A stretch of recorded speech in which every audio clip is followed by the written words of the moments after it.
Good thing too, because otherwise, we'd be dead. That would suck. Anyway, hope y'all are doing good tonight. And we'll start out with the hellos. See who's in here and who got the cookie. Looks like Joe Rader, Black Rock Central Railroad. He got the cookie. Way to go, Joe. Glad to see you here. And the half cookie goes to DSP and PNG, otherwise known as Thomas Spike.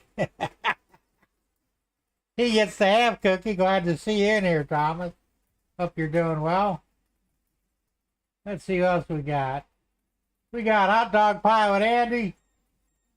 He missed the cookie. Maybe next time, huh? Anyway, good to see you here, Andy. Yeah, let's see who else we got here. Uh-oh, why is it moving? There we go. Oh, it just jumped again. Geez, it jumped a lot. All right. Let's see what we got here. We got Andy. We have Anfield Road way out in the loft. Lee, how's it going? Good to see you here. We have Schuylkill River Valley. John, good to see you here as well. Thomas Grassy. Tom, good to see you. Let's see. We have Ray Bertelson. Hey, Ray. Glad to see you here, too. And NS5107, also known as Chasco. Chuck, how's it going? Good to see you here. And I think I already said your name, Ray, didn't I? Okay. We have Curly Express. Dwight, good to see you here. Let's see, who else? Hey, here's somebody we haven't seen in a while. Gerald Stewart. Hey, Gerald, how's it going, man? Long time no see. And who else do we got here? We have Trade Man 1. Nikki, how's it going? Good to see you. And that's everybody. All right, cool. Actually, not bad. 12 to start with.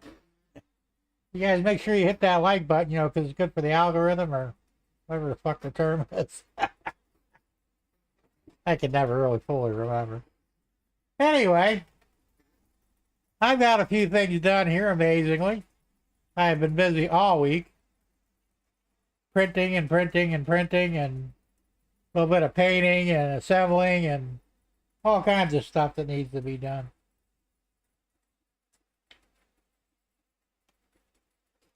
Real Artist is here. Hey, there he is, Real Artist.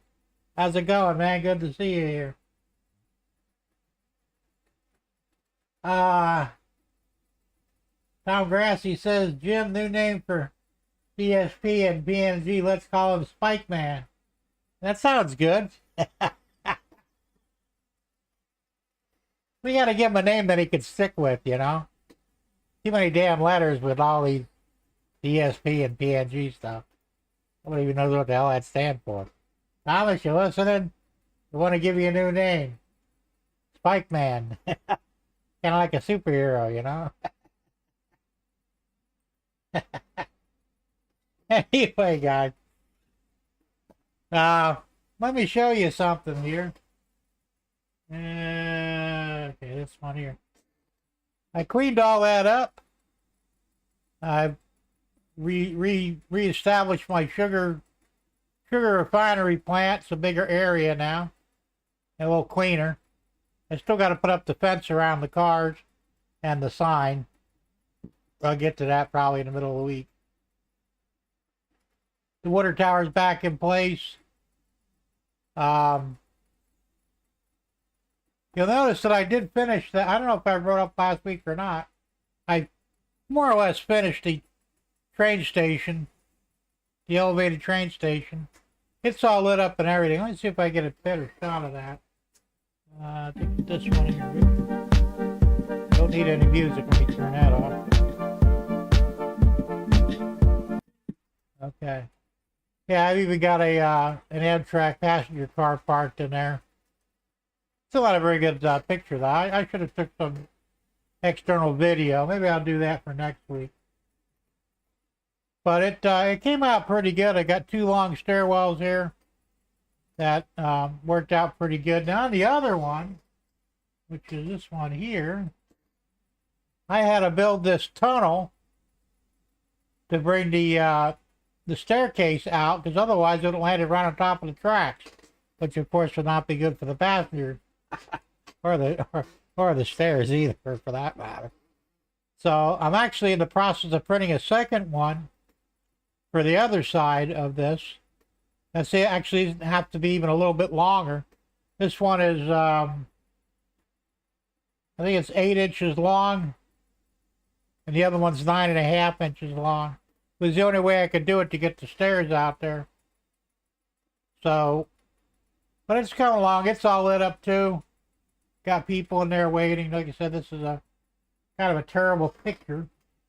Hey, Dundas Junction Model Railroad, James. Good to see you here. So, let me see here. Let me go back to, let me try this one here. Well, that's kind of just a big area there. The McCallum, did I do this one? Yeah. Go to that angle already. Alright, so anyway, that's kind of what I got to show you. Now, I'm also working on, hey Digger, how's it going? Good to see you here. I'm working on an oil pump, like a derrick, they call it a pump jack. Tom Grassi does this because he has some on his layout. Uh-oh, I got a question here. James wants to know, what do you think about Bambi lab printers? Never heard of them, James. I'll look into it, though, if you want. Like I said, I've never heard of them up until now.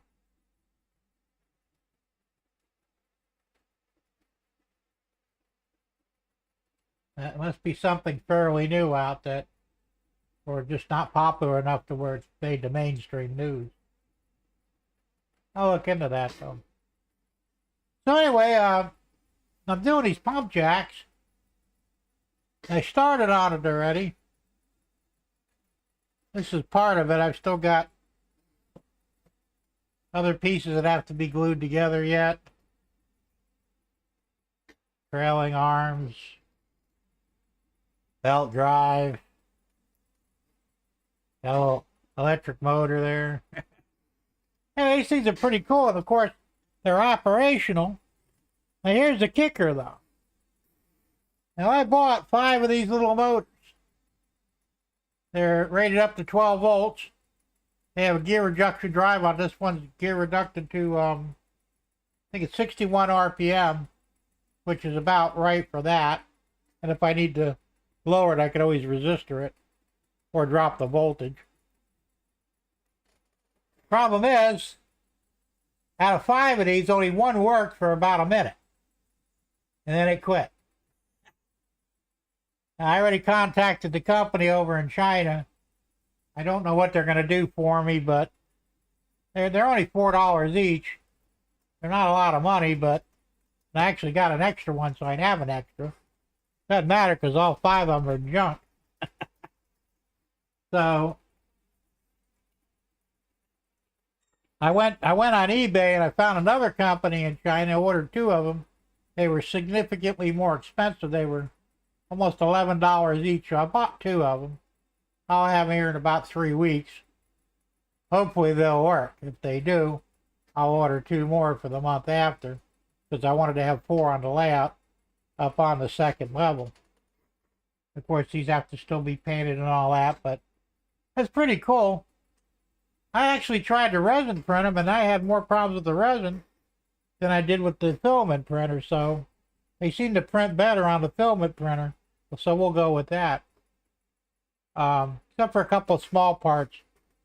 There's a little wheel, like a valve wheel that I resin printed, a small 90-degree pipe, and the little rig that holds up the tube that goes up and down in the pump.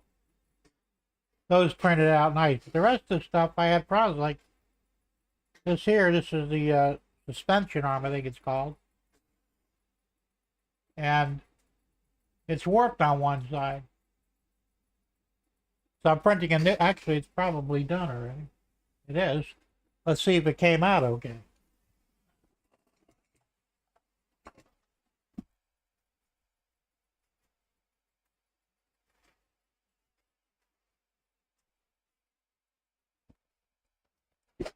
This came out perfectly.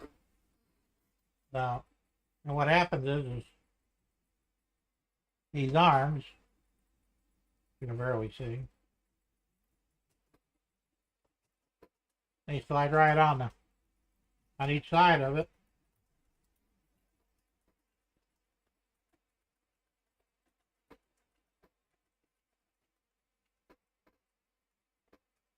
I'll do a little sanding on that, but basically that's what it looks like. It sits on top of the derrick. That makes this move up and down. So I'll have 4 of those operational, hopefully, if we can get some motors that actually work. And my mic over here better. So we'll see how that goes. Chuck Shriver, hey, how's it going? Good to see you here.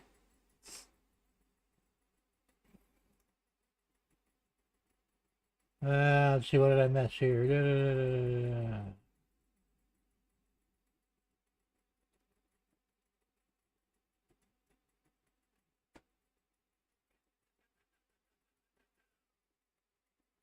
Oh, okay. Thanks, James. He's going to email me a link tomorrow. That'll make it easier to find it, I imagine. And Spike Man, that's your new name, Thomas. Whether you like it or not, that's what I'm going to call you. Spike Man, you asked, where did it go? Can you get a 3D printer that prints metal? Yes, they are available. They're very expensive. So is the metal filament, so that won't be happening probably in the next 20 or 30 years. I don't know if they'll come down in price or not, but realistically, I don't need to print anything in metal. If I was still messing with cars, that would probably be handy. But for what I'm doing here, the plastic is fine. And he says, I think you got plucked, Jim. Yeah, could be. Damn things. I mean, what a bunch of shit, you know? And I bought one of these, but it was a single shaft a couple years ago from the same company. And I can't find it now, but I can't use a single anyway, but I could probably utilize just the, I took one of them apart. I could use the gear set, because the motor's the same. But I got to dig it up, and that works perfectly. So these, I mean, they said I popped the motor off the transmission and tried to turn it, and they were lock solid. I don't know what the hell's going on with them. Somebody, whoever's in charge of quality control at AliExpress, must have been off that day.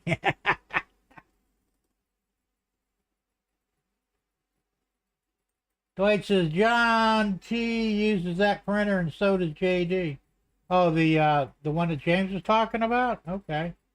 I said I never heard of it, but I'll look into it. So the company in China may send a dude over to fix things. Not likely. I'll be lucky if I get a refund.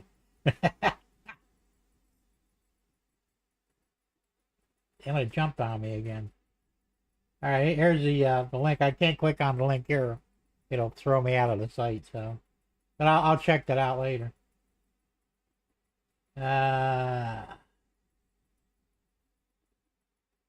James says, Dwight, there's 2 versions of it, maybe next year. Okay. I mean, the ones I have now work fine. I have no complaints. I've had minimal problems with them. But then considering that, you know, sometimes they run 24/7. I got a shitload. I should have put an hour meter on both of them. You know, just to see how many hours I've racked up on it. Because honestly, I have no idea. But I've had the one going on 3 years, and I think the other one is a little over 2 years. And the one that's 3 is easily a couple of thousand hours on, I guarantee. You know. And like everything else, things will break on them, so, you know. Joe Raider, Black Rock Central Railroad. Okay, you're finally here. Cool. Yay. Anyway, good to see you here. Dwight says James John T. prints N scale. I could print N scale too, but I'd prefer not to. I mean, you could do it on a filament printer, but you're going to sacrifice some of the details on there. I mean, if you really want to do, if you're doing N scale, I would suggest getting a resin printer, because anything you're going to do is going to be relatively small anyway, but you'll get really, really good detail out of it. Tom says, Jim, my motors on the rigs work fine and still are working. They run every day. Well, you got lucky. Or I got unlucky. I was really pissed off. I was all excited. I threw 12 volts to them and nothing happened on 4 of them. And the 5th one, it turned for about a minute and then it locked up. What the hell's going on? I actually took one completely apart. I popped the back off it, and I can't really see where there's a problem. And one of the transmissions must have had a burr in it, because it would turn so far and then it would lock. But the motor still wouldn't work even off the transmission. So I got the transmission cleaned up enough to where it turns freely now. But without a motor, what the hell good is it, you know? The worst comes to worst, I'll buy motors. You get the motor separately, screw them right on there, and you're good to go, you know. The only difference is, the thing is, you got to get the ones with, I don't know how well you can see that. See how the holes are catty-cornered on that? The two that are, there's one on the bottom too, that one don't matter. But the two catty-corner ones, they're threaded holes. They have to be there. Now, some of the motors have the holes straight across, and then the motor won't fit in the casing. So I have to make sure that I get the one with those holes in it.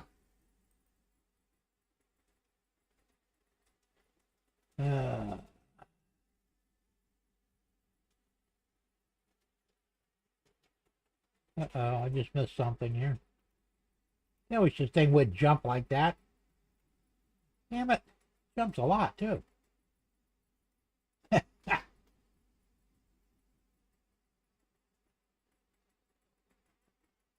right, Lee, have a good one, man. Thanks for popping in. We'll see you next time. James says, I got a new toy for Rail Fanning show Monday night. Oh, cool. We'll have to tune in to see that, I guess. And Spike Man says, I uploaded a few videos of the golden narrow gauge railroad spike. It is rare and is made of real red brass. I've never seen red brass before. That sounds kind of cool. Gerald, quality control in China. I know, there's no such thing. But it sounded good, didn't it? It still pisses me off. I waited a month for them damn motors. It took almost, it was like 26 days to get them. You know? Because I figured, might as well go ahead and order them, because I knew I was going to do this anyway. And when they came in, I said, well, I guess I'll start printing the pump jacks, and then so that I'll be ready to go when the time comes.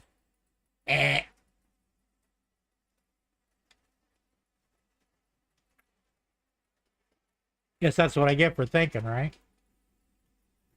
Let's see, Spike Man, almost, oh no, Thomas Brashy. Get you guys confused. Jim, did you try printing the cards I sent you yet? No, not yet. I did a 64% that came out good, but the supports fused to the bottom of the car. I redid the vet and it worked this time. Okay, that's cool. The 64% then was correct. That's all that matters. No, I haven't had a chance to print them. I've been printing the stairwells for these stations. That's a 13-hour print. And let's see, I've done 1, 2, 3. I've done 3. The 4th one's in here. This will be the last one.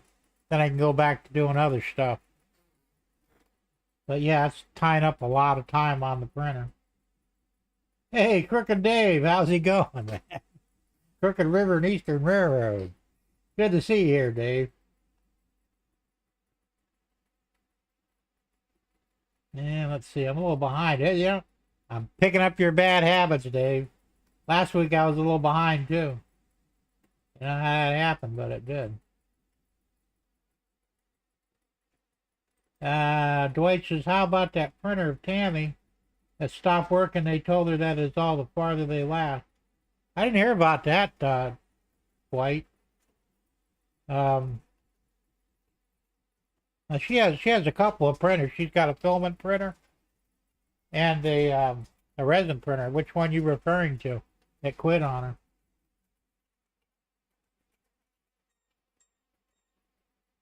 James says, Bambi Lab, one build plate moves, other head moved, and I closed. Okay. Hey, speaking of the devil, Mom and Son Train fans, Tammy and Ray. Tammy, we were talking about your printer that died, and Dwight says that it reached its life expectancy. Which one was it? Was it your filament printer or your resin printer?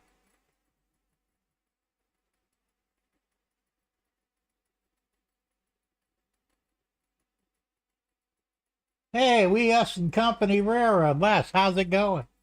Good to see you here, man. I'm a little behind, so yeah. Somehow I don't know. I just got behind.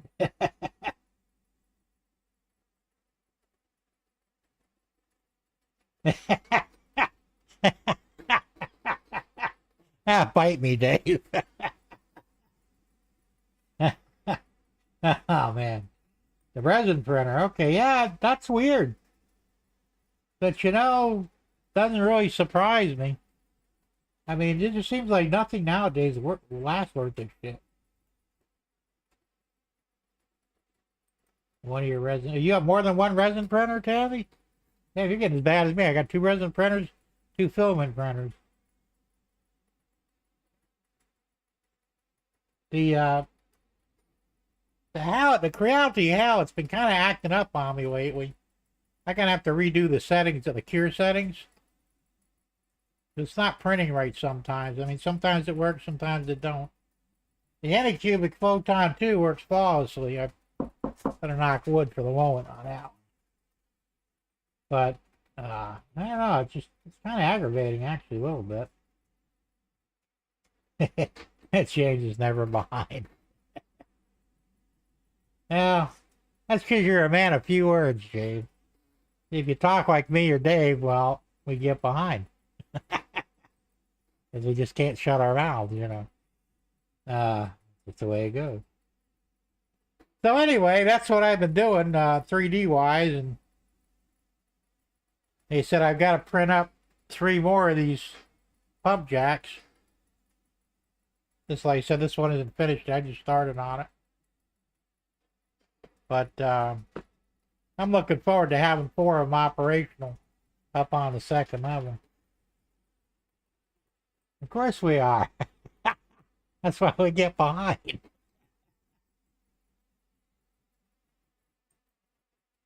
And Tammy says, yes, 2 resin and 1 filament. The best thing I have invested in is a filament dryer. Now my prints come out great. The building had too much humidity. Oh yeah. I don't have, I thought about getting one of those, but actually the humidity in here is really pretty low. Of course, I spent a lot of money on insulation. So generally, if it's hot outside, it's a little cooler in here. And if it's warm, or if it's cold outside, it's a little warmer in here. So that's not including when I got the AC or the heat running. So I got kind of lucky that way. Okay, are you asking me to guest Monday night? Absolutely. I'd be more than happy to. Just send me a link. So I'll know where to go. And, you know, pump jacks. You know, those things that pump oil, like they got in Texas, you always see them. This one isn't operating, but this goes round and around, and it's got this thing out here goes on the top. That goes like that, you know. And they're motorized, but the motors I got don't work. So I had to order some new motors. These little tiny N20 things They're dual shaft. They're 12-volt motors at 61 RPM, I think. 61 or 63, I don't remember which. And I bought 5 of them, and 4 of them were dead on arrival. And the 5th one worked for about a minute, and then now it's dead. So I'm not real happy about that. But anyway, I thought it'd be cool because see, I'm going to have I actually have the files for an oil refinery to print. Some of it I can do on the resin printer. Others I have to do on the filament printer. Some of the smaller complicated parts, there's a lot of piping. And it's like all together, I don't know how big it is, I'll find out. But I want to have a pretty good size refinery up on the 2nd level. Some of these pump jacks. And of course I have tankers, so that's no problem. And I'll probably print some more oil storage tanks or gasoline storage tanks, which is easy to do. So yeah, that's all going to be up there as well.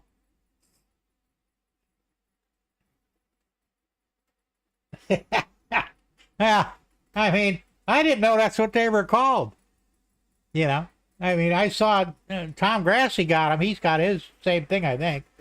And I think he's got like 6 or 8 of them on his layout, but I always thought they were called derricks.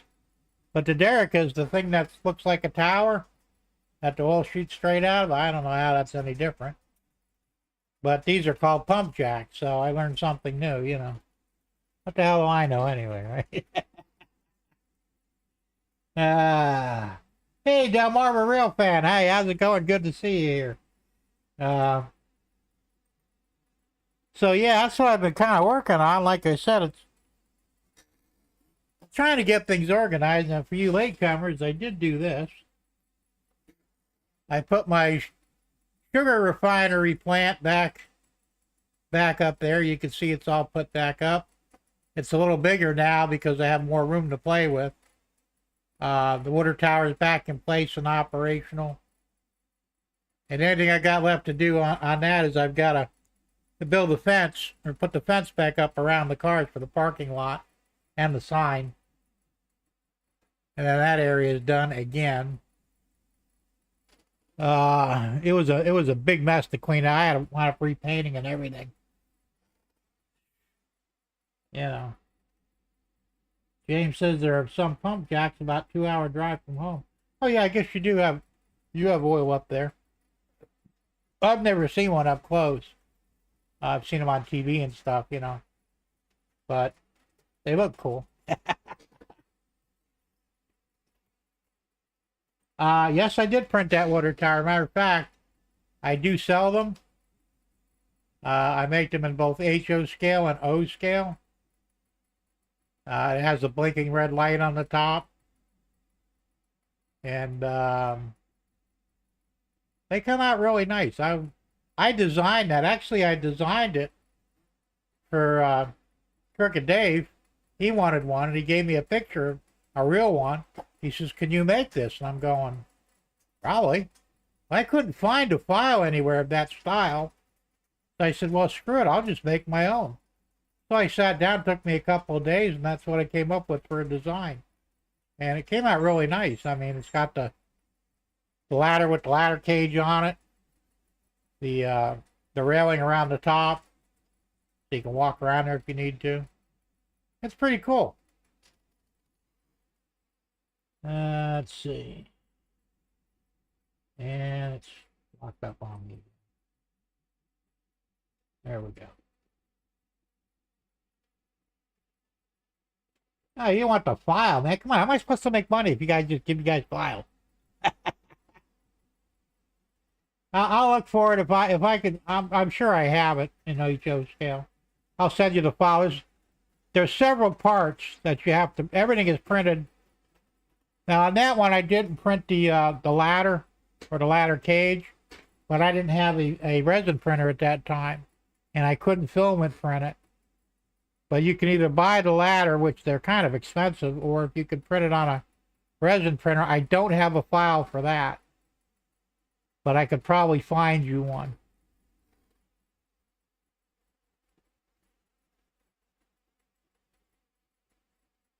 Yeah, I know. The shipping is terrible up there, man.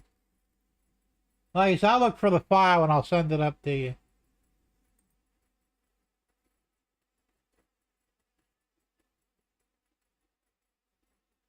That crosses palm with over. I mean, it's not a big deal. I like making a few extra bucks, but it's not a big thing.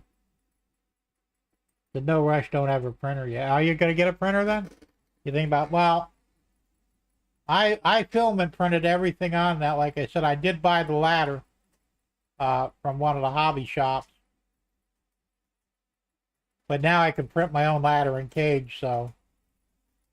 And that would save, because I think I paid almost $14 for that stupid ladder. You know. I probably only used $5 worth of filament. If even.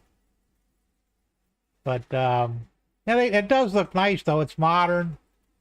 And it's something you would actually see nowadays.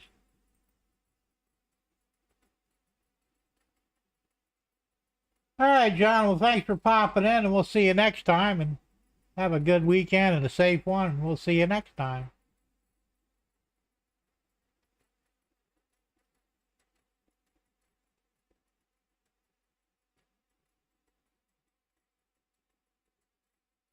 Andy, we can't e-transfer money to the USA. Well, actually, you can use PayPal, but I think that's the only way you can do it.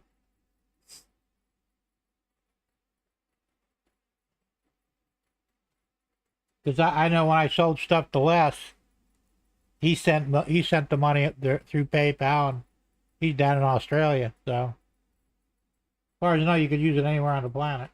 But it's not a big deal. I'm not really looking for money.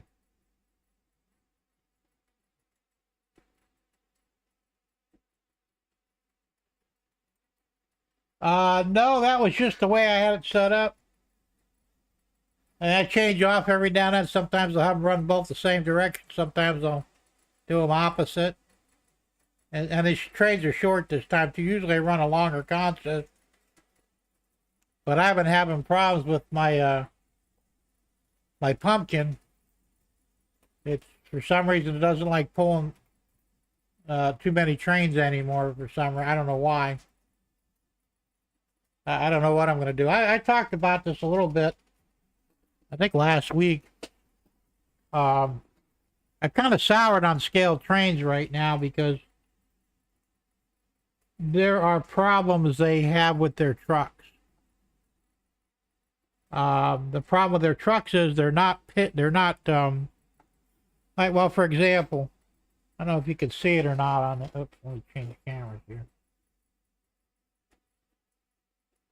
It's kind of hard to tell, but there's a flat spot on this shaft. So anything you put on this isn't going to slip. Well, on the scaled train's wheels, they're perfectly around the axle. I don't know how well you can see that. And eventually these are going to slip inside the trucks. I mean, it may take a long time. It probably depends. If you're pulling a lot of cars, and I've been known to pull, 30, 40, 50 cars at a time, probably stresses the shit out of these wheels.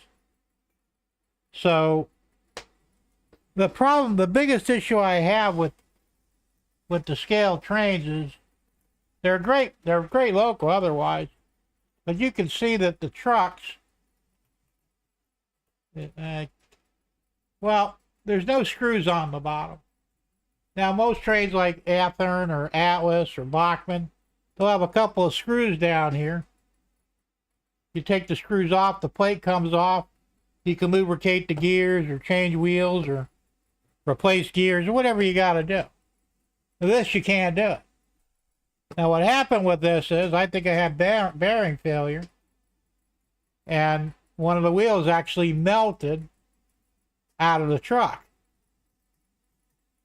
Now, I wrote to Scale Trades and took, I actually sent him pictures. And he says, well, you had a short. And I'm going, no, I didn't have a short because the Digitrax has short protection in it.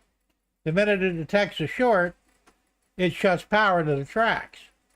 No, it happened. I cut power to the tracks as soon as it stopped running. So it wasn't on a short condition long enough to heat up the wheel and melt it. So, I mean, they're trying to get out of the warranty. Well, the warranty was only good for a year anyway, I think, and I bought these back in 2020. It's not really a big deal. It pisses me off a little bit. They said, well, we'll sell you new trucks. They said, well, how much are they? $25 each plus shipping. But I'm still going to run into the same problem. In fact, one of my trains just quit running.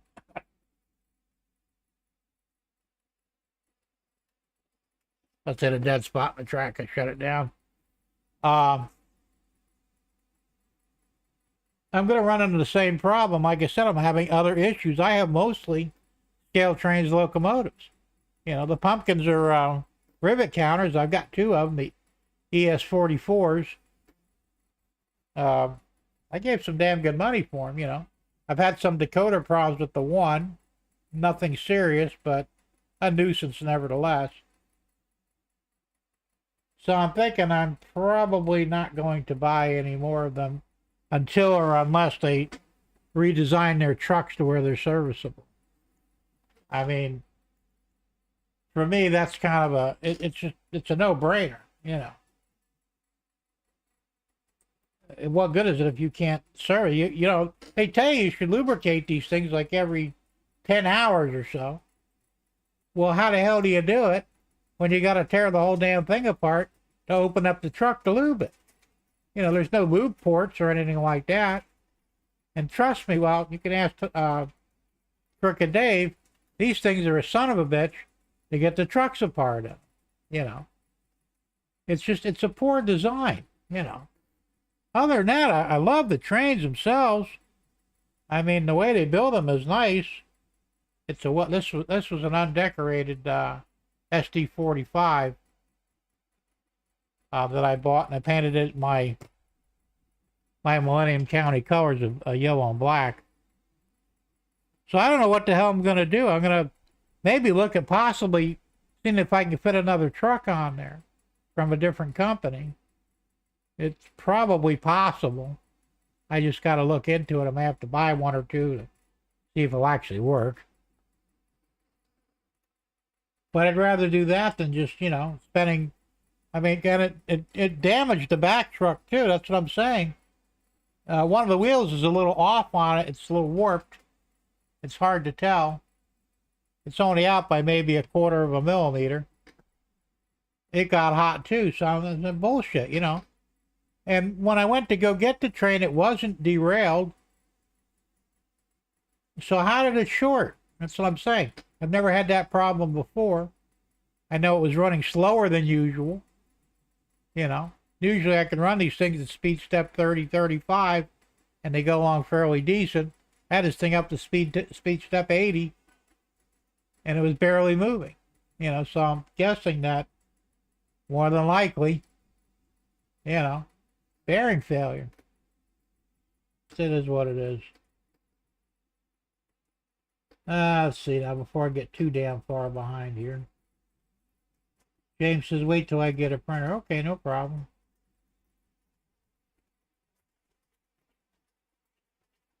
Fair enough, Jim. Just send this over. No, I checked the gears inside because I did pull the truck apart.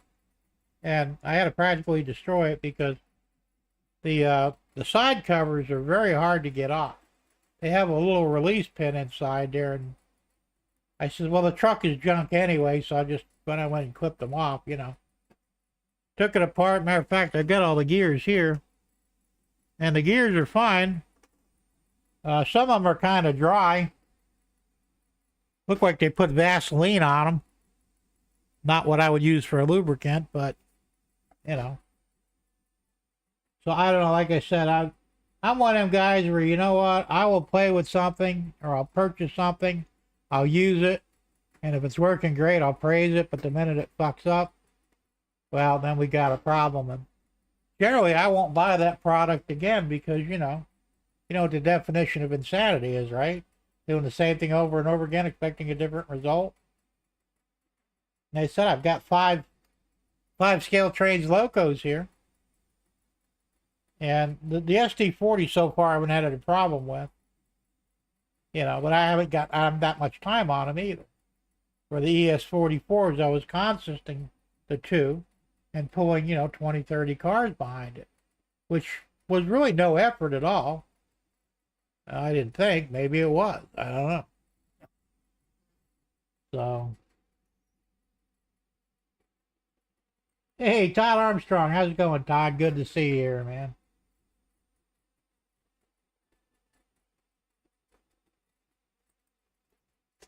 Gerald says you need to get some John Deere green paint so you can put Billy Bob Loves Darlene on your water tower.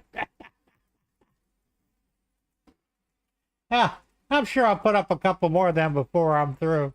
Maybe up on the second level. I may take that into consideration. Of course, I print decals too, so that's not a problem. I could just print up a nice decal for that.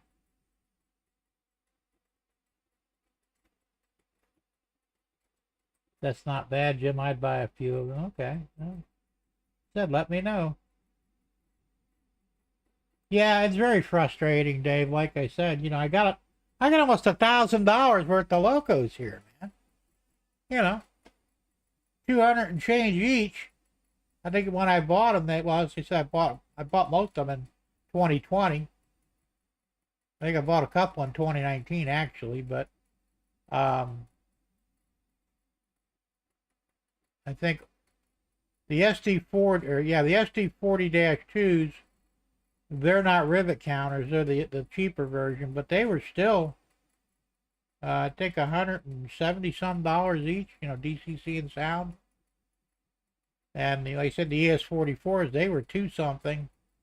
I think they were $260 at the time I bought them. So it's not happy to say the least.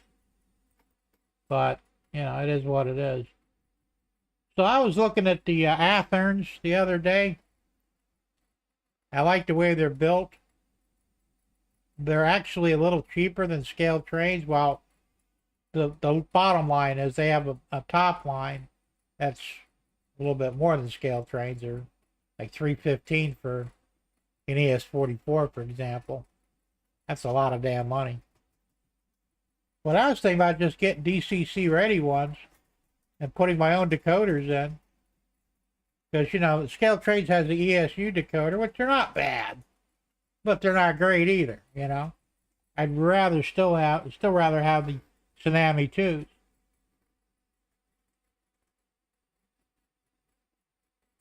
That's a good point, Andy. That's what I'm saying. I'm not buying the short. I could short this track, throw a piece of metal over it.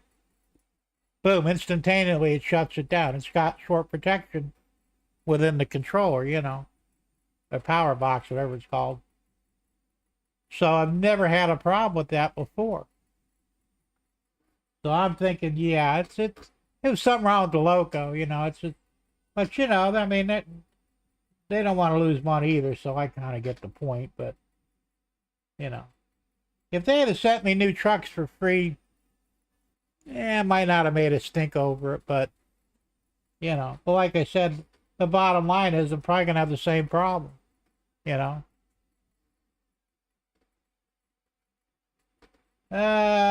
Spike Man says, Jim, I have an antique original 1872 red brass narrow gauge railroad spike from Colorado. That's pretty cool. If I drop it on my foot, it will hurt bad. Well, have you done this yet? And if you do, could you videotape it so we can watch? Sorry, I couldn't help myself. Joe says, I'll stick with the old blue box. Yeah, I'll tell you, I may even look into buying some of those, Like I said, I know how to do the conversion to DCC and sound, so. Intermountain, yeah, that's another good brand.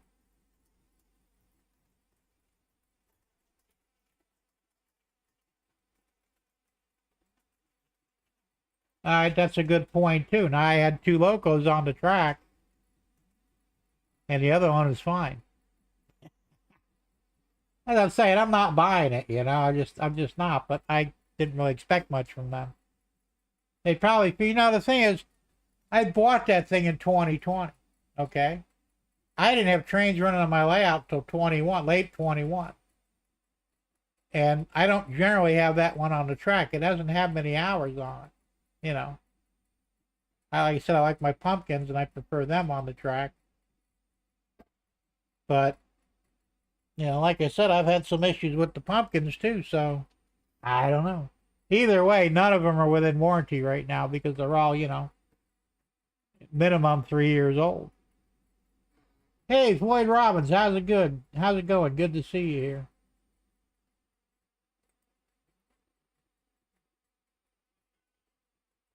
It jumped on me again. I hate when that happens.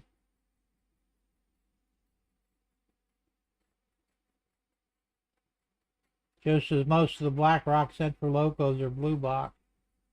Well, like I said, if they work, that's all that matters, you know. Hey, Rick's Trades, how's it going, Rick? Good to see you here. I say I hate to badmouth anything, and like I said, they really are nice locos, but you know, I mean, there's got to be a reason why they're not quite as expensive as the other guys. Yeah, it ain't because they feel sorry for us and trying to give us a better price, because somewhere along the line they're saving money on assembly or production, and apparently that's where they're saving it at. The rest of the loco is built well. The lighting is excellent. The wiring is excellent. It's very clean. And you know, for the decorated locos, the paint jobs are crisp and perfect. I mean, they really are nice locos, but it don't matter how damn nice that thing is if it don't run. Yeah. So I kind of look at that, and you know, that's where we're at with that. So it is what it is. It sucks though, you know. And I have this one here. This is an SD40. I put another decoder in it. I got to finish it up yet. I got it where it runs, but I don't have the lights or the sound hooked up yet. And I kind of had it on the back burner. But this has the same problem with the truck. You see, there's no screws under there, and it's plastic. So I prefer a metal cover. And the only way to take these apart is, well, first you have to literally drop the truck out of the frame, out of the chassis. And then, like I said, there's these little goofy clips that release the side covers. Then there's a couple of screws you can take out, and then there's 3 clips on each side that you have to lift gently to separate the internal of the truck. Then you can get to the gears. Which, like I said, I don't see any way to lubricate this effectively. I maybe could drill a hole in there and pump it in that way, but you know, that's stupid. I mean, it's like I said, it's a very poor design. They probably did it that way to save money. You know, which I don't blame them, I guess, but you know, as the end user, if I can't work on the thing, then it's not any good to me.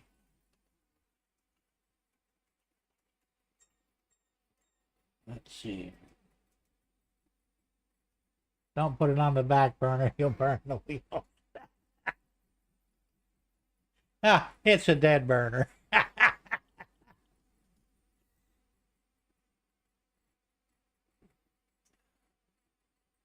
No, I wasn't running it consistent. It was a single loco on the track, and I was pulling about 8 cars behind it. The second loco was on the other main line, running the opposite direction. It ran fine.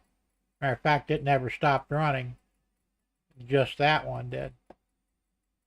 So, it's possible from sitting around so long that the lubrication maybe just dried up. But like I said, if that's the case and you can't really relube it easily, well, then you've got kind of a problem on your hands.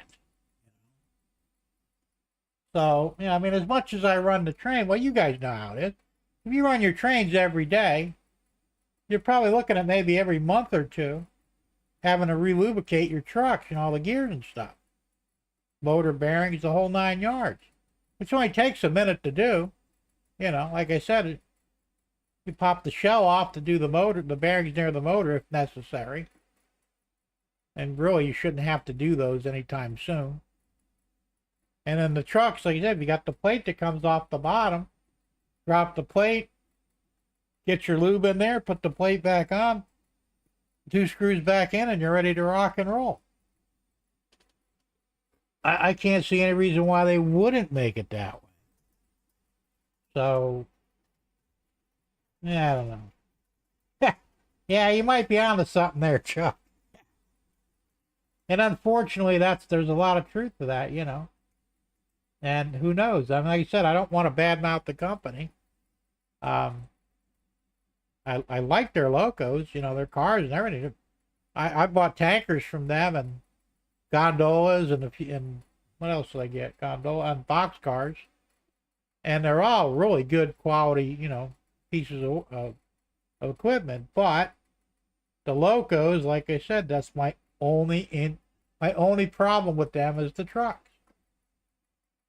So until they fix that problem, I won't be buying any more locos from them. It's not going to happen, you know. And really, you can't blame me.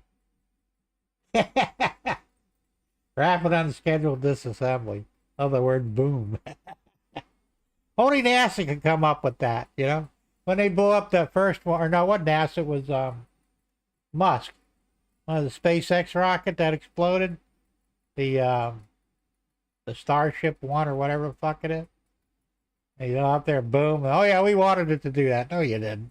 Lying motherfuckers, you know. It blew up because it's a poor design, apparently, and they didn't do it right. But instead of saying it blew up, well, experienced rapid and scheduled disassembly. I know. Me too, Andy. It was funny as hell. It really was, you know. And he says, yeah. Only in America. One word, bacon. Well, I don't know how bacon's got anything to do with it, but hey, I'll take it.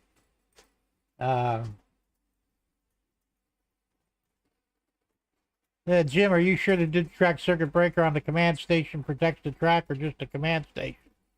My NC command station has protection breaker for the command station only. Well, it kills power to the rails. So, I mean, it shuts it down. And the only way to reset it is to turn the power off and power it back up. So, like, if I were to just kill the track power, which I already did anyway, I can't reset the track power through the controller, and it'll be on. I have to physically cut power to the command station, repower it, and then it resets itself. So, because I've had it happen a couple of times, where, you know, a piece of metal got on the track, and I mean, that quick, it shuts everything down. And I remember reading that, and that was one of the reasons why I liked the Digitrax, because it had onboard circuit breakers in it. So, like I said, and even if it was a short, which it obviously wasn't, but even if it was, we're literally talking 30 to 45 seconds for me to get up and get back there to get to the engine and pull it off the track. You're not working with that much voltage where it would melt an axle off. So, you know, it's their issue, but they're never going to own up to it, just the way it is. One time I was running consist and the lead loco drugged the second locomotive around the layout and the board. Yeah, that will happen. I've heard of that. Really, you're supposed to speed match them. I know I should do the same thing, but I figured 2-scale train, rivet counter, ES44s should be evenly matched to begin with from the factory. And I never really had a problem with one, you know, overrunning the other or underrunning. But in this case, like I said, I was running a single loco. But I like the consist locos because I tend to have, you know, 30, 40, 50 cars behind the locos. Or even a DPU in the middle somewhere, you know. And he says, lean back, I still want some bacon. I had bacon yesterday, I think. I got some of that. I buy bacon every now and then. I love bacon. Rick says, damn, so tired I can't spell. I wouldn't worry about it. Fortunately, not grading anybody on their ability to spell here. Yeah, but if you got fat fingers, you're not going to spell well anyway. Like me. I always hit the wrong. Sometimes, I'll just go for a key and I'll sidestep the key and hit two of them at the same time.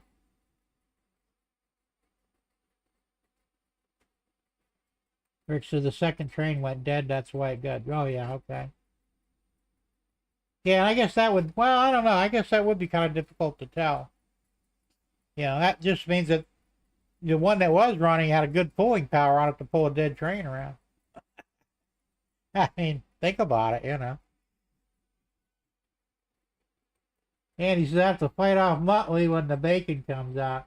Yeah, Pogo's the same way. He's like, boom, right there, at my feet. Bacon. Yeah. I give him a few pieces, it shuts him up. But I got to give him at least one small piece or he won't go away. See, Amper's Jim, that's true. Well, he's only put out, what, 5 amp, I think? 5 or 7, I don't remember which. It's not a lot. That's what I'm saying.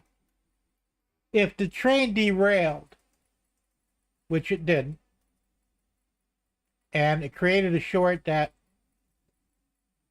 the main unit didn't pick up, and I didn't get to it anytime soon, it's possible it could have done it. But since none of those 3 were in play, it doesn't seem likely. And maybe I should throw in some circuit breakers just for shits and giggles anyway. Like I said, I've never really had a problem prior to that. I don't have my phone here, Tom. And when I get back to the house, I'll look at it. Rick says, I just got done working a 14-hour shift. Damn, that's a long time. I remember when I used to run that, but not anymore. Eddie says that's pretty severe. Oh, it is. So anyway, that's my story and I'm sticking to it. So in the meantime, like I said, I'm going to have to figure something out. I don't really mind spending the $50, but not if I'm going to have the same problem a year or 2 years from now, And if I can't lubricate these things easily, well, then they're just not worth the aggravation. So that's just the way it goes, I guess. So anyway, that's my story, and I'm sticking to it.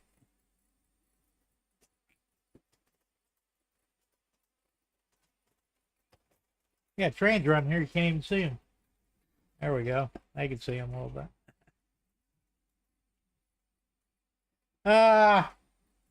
No, it really wasn't, but it could have been. I don't really have a rant. Well, actually, I do. You know what? Let's do the rant. What the hell? Is it time for a rant? It is time for a rant. How do I know this? I just do. You guys, well, I'm sure some of you, maybe one or two of you might live in Florida or even Texas. If you watch the weather reports lately, they're trying desperately to scare everybody thinking that we're going to get hit with like 4 or 5 hurricanes. Now, I watch the weather closely and I use my own judgment most time, and about 90% of the time I'm correct, the other 20% or 10% I'm not. But this one weather guy I listened to, I can't remember his name now,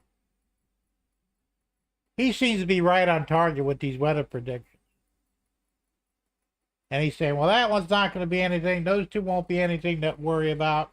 This one here could turn into a tropical depression, but that's it. It won't go into a full hurricane. That's the one that's in the Gulf. Actually, there's 2 in the Gulf right now. One might go into Texas or across Texas or possibly Mexico. They're not sure. But even he said there won't be much. Probably just a really severe thunderstorm. But if you turn on the local news, oh my God, we're all going to die. All 5 hurricanes are going to get together, make one big massive one, and wipe out the southeast of the United States. Bullshit. I'm sorry, but you know. And that's my rant. That's what pisses me off. Why they can't just give us the weather report without trying to sensationalize it, throw fear tactics into it, you know, and basically lie about its possibilities for turning into something. And that's what they're doing. It really just tries to shit. It just bugs the shit out of me. It's all fear porn, you know. I don't know if they're trying to help the lumber industry or not, because, you know, like here in Florida, we think a hurricane's coming, everybody runs out and buys plywood, you know, to board up their windows. I stopped boarding up my windows like 40 years ago because of the pointlessness of it, you know. It's like ducking under your school desk, you know, during a nuclear bomb attack. Probably not going to help you too much, you know. And boarding up the windows is kind of the same thing. I mean, any debris that hits the plywood, if it's big enough and fast enough and powerful enough, it's just going to push the whole thing, the whole window frame and everything, right through into your house anyway. You're not really saving anything, you know. Like I said, if a tree stump that's, say, 2 foot in diameter comes flying at your house at, say, 115, 20 mile an hour, whatever, and slams into a window, I don't give a damn if you got a piece of plywood on there, bulletproof glass, storm windows, it's going to push that whole assembly right through your wall. You know, I actually asked a guy about that once, a window installer. Well, yeah, but we don't talk about that. You know, so you're selling these, you know, these hurricane windows for hundreds, maybe thousands of dollars, knowing damn good and well that they won't do anything, because if something hits it hard enough, you're still using the factory screws that hold it into the wall, which really isn't much. It'll just shear them off and push the whole assembly into your living room or wherever. Well, yeah. But we're not supposed to know that. Yeah, I believe you're right, Rick. Drama is what they want. And they are the biggest drama queens there ever was. If weather forecasters built elevators, there would only be 2 buttons. Soar and plunge. I never thought about that, but you may be onto something there. Gerald says, fear is what makes it the news. Yeah, it probably is. Meteorologists need a laugh too. Yeah, maybe. Todd says, I put tinfoil in my windows so the aliens can't read my thoughts. Well, actually, the foil's not really that bad of an idea, but it ain't the aliens you got to worry about. And he says, keep the vibes in, man. Is it the tinfoil hat easier? Yeah, it probably is, but, you know, I actually bought a hat. It's like a winter pullover hat, and it has aluminum in it, and they claim it will shield you from 5G, any kind of high frequency radio waves. I actually put it on and I kind of felt the difference, because, you know, we're bombarded with it all day, every day, to some degree. If you live in modern society, you got cell towers, you got your routers, they're all putting out wireless radio transmissions. And this thing actually did prevent it from hitting your brain. Yeah, I was reading another thing. I was listening to a video today, which is really interesting. Just a little off topic, but we'll go for a minute. And maybe you guys have experienced something. I have, you know, and I never really thought about it. But I noticed about the last 6 months or so, I've been waking up at 3 o'clock on the dot every morning. No matter what time I go to bed, whether it be super early or super late, I always wake up at 3. And I have a tough time getting back to sleep, but I usually do. But something is waking me up at 3 o'clock. And apparently this is a worldwide problem. People are calling in, they're saying, yeah, we keep waking up at 3 o'clock, 3 o'clock. And they're surmising that they're using radio frequency waves to interrupt your sleep patterns and maybe affect your brain somehow. And they're doing this at 3 o'clock in the morning. So I don't know, maybe it is time to bring out the tinfoil hat. Yeah, I got that poster, man. Wow. It tells you all the things to do in case of nuclear attack, like move your glasses, any jewelry, any constricting clothing, find a quiet place where there's no windows in your house. And then the last part says, and tuck your head firmly between your legs and kiss your ass goodbye, And it's funny because it's true. I remember in school, it was in first grade. Now, this would have been like 1963, somewhere around there, at the height of the Cold War. And that was the only year I remember. I think they stopped doing it after that, but we actually had the nuclear disaster preps, or the thing to do. And, climb underneath your desk, remove any restrictive clothing, pens. It was stupid, That was only if you're not in the school and you're near a body of water, jump in the pool.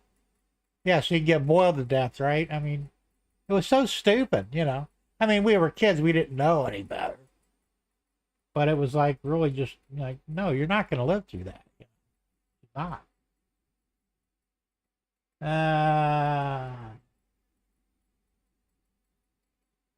Oven ready brain foiled again. Andy, you're just full of them, aren't you? Yeah, I love it. James says he doesn't have that problem. Maybe they're not doing it in Canada. Dave says 3 a.m. is the witching hour. Yeah, I know that too.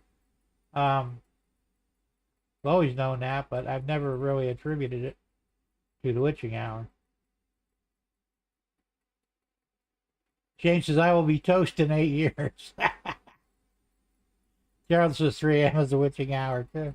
Well, a lot of the things that the deep state does, or the Illuminati, or whatever you want to call them, does coincide with satanic ritual, So it would make sense that if 3 o'clock was the witching hour, which it actually is, actually 3:21 to be exact, is the actual witching hour. That's supposedly when the veil between Earth and the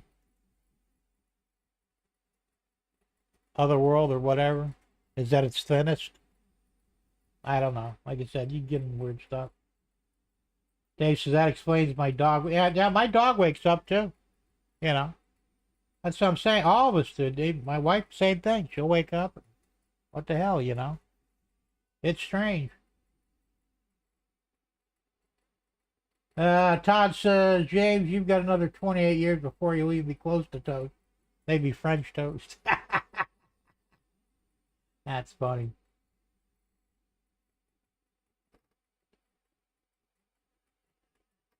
And Andy says, now all you need to do is hold your nose, cross your legs, and fart, and it'll clear out your mind. Okay. Never heard of that before, but hey. Whatever works. James says, if I get up at 3 a.m., go run trains. There you go. Tom Gray says, I sleep well each night, go to bed at 12, and wake up at 5 a.m. So you live on 5? I average between 5 and 6 hours of sleep myself.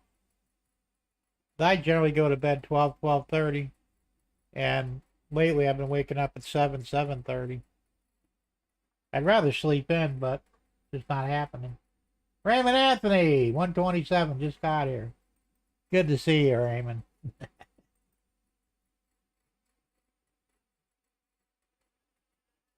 Dave says it is the opposite of Jesus' death of 3 p.m. It is when the veil is thinnest. Yeah, exactly.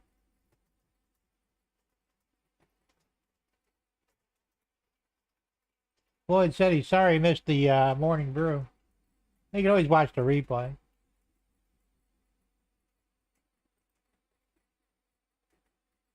Thomas says, Spike Man says, I got my HO train out looking good. And that's good to hear, man.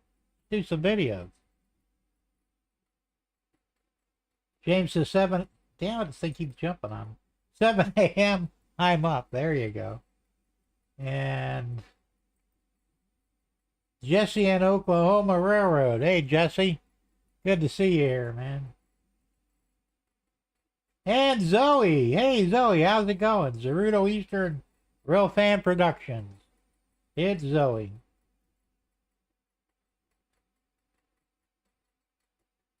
Thomas wants to, or Spike Man wants to know. That's going to be hard for me to get used to. Spike Man wants to know, James, are you doing Third Rail Thursday tonight?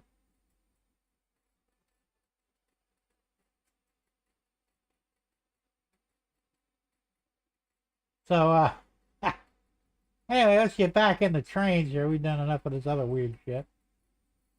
Bro, I hate going to school today. I don't miss school at all, Zoe. I'm glad I quit when I did, and that was a long damn time ago. Tom says, Jim, I am 51 away from you now, sitting at 417 to your 468. At least I got up to 468. As a matter of fact, I looked this morning. Go, damn, I picked up a few. Still trying to hit that elusive 500, though. I don't know.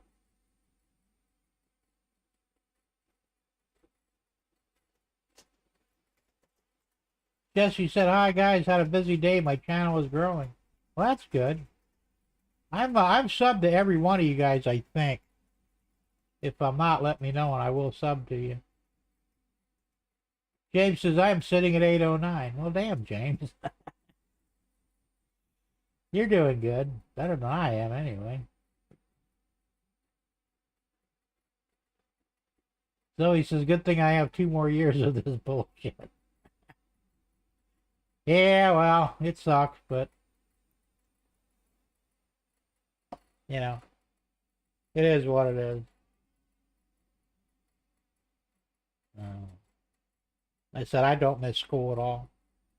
I was mad because school was a waste of my time. I wanted to do more things, and their curriculum just sucked. I mean, they were really a waste of my time. I said, I told them, I said, you know what? I'm going to get a job. You ain't going to get a job. You're going to sit around your house and get high all day or drunk. Oh, bullshit. You watch. A week later, I was working full time after I quit. Raymond says, I have no way of knowing who subbed to me. Zoe says, I'm at 518. Damn it, Zoe, you're ahead of me, too. That's good, dog. Glad you are. Joe Raider says, my first video was in 2019. It took me till 2024 to hit 500. Well, I'm not too far behind you. I don't know when my first video was. I think I'm not even sure. I think I've been doing this for since 2011, 2012. It's been a while. James says he enjoyed high school. You must have been a nerd.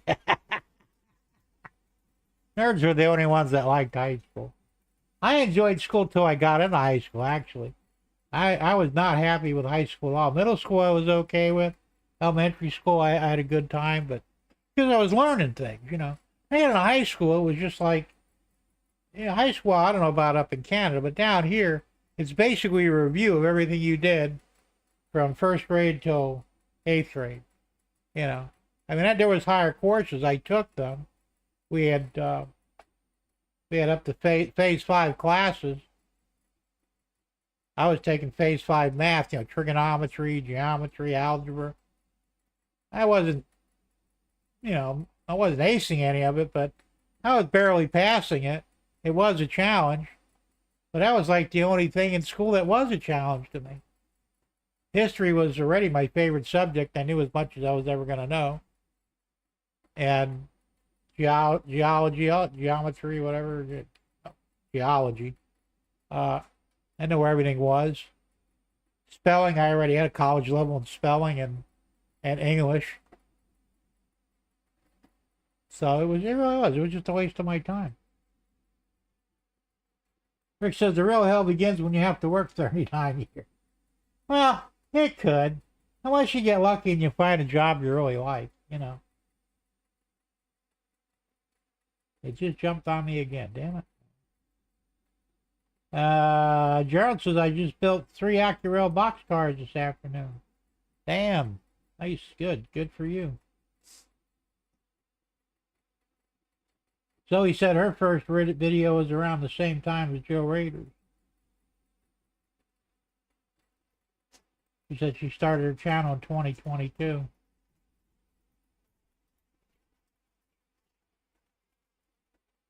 And Thomas says, I have a few videos that hit 1.8K. Not bad, 1,800 views. And it jumped on me again. Todd says, trackside action, Jesse. You just got one more sell. That's cool. James says, I always say one subscriber at a time, yeah. Joe says, my first subscriber was Sparky. That's cool.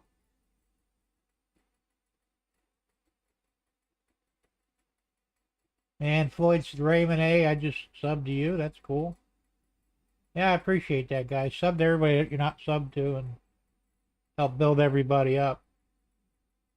Casco said, I enjoyed high school for junior and senior years. I had aircraft mechanics. How's that for? Yeah, you were lucky. They didn't offer shit. We had VOTEC,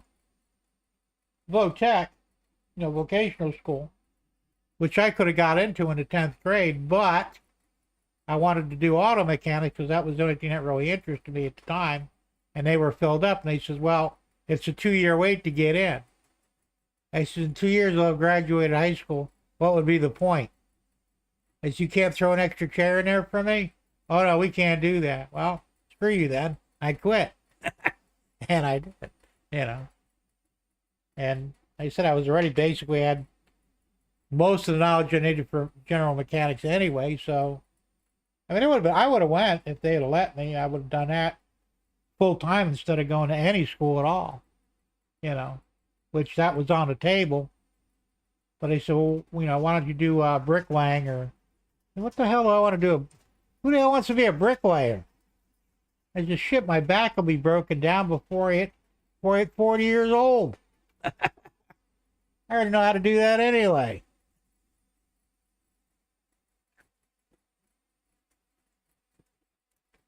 But the most popular class was auto mechanics.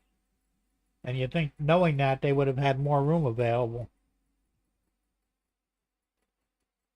Hey, Derail Daryl. Daryl, how's it going? Good to see you here, man.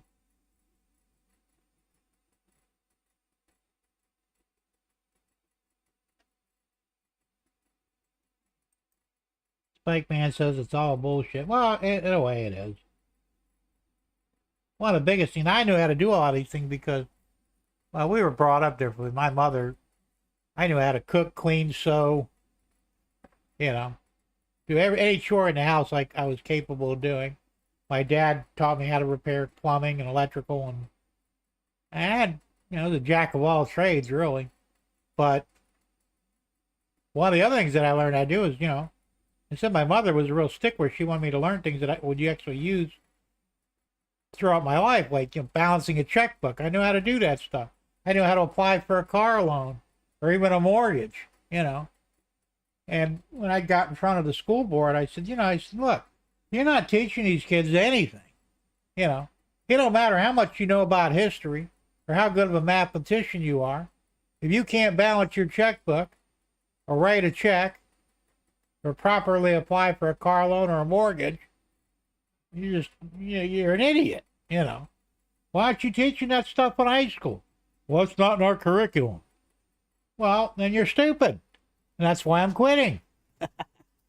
You're not teaching me. I mean, I know these things anyway, but, that's the things that would really help the people that, when they're ready to go to the next stage of their life. They said school is a big waste of time as far as I was concerned.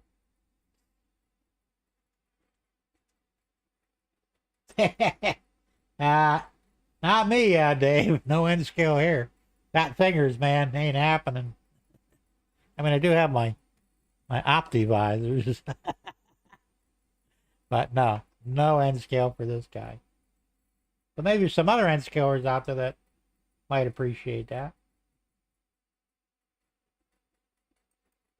Todd says, Jim, I think most of us with gray hair learned how to do all that stuff.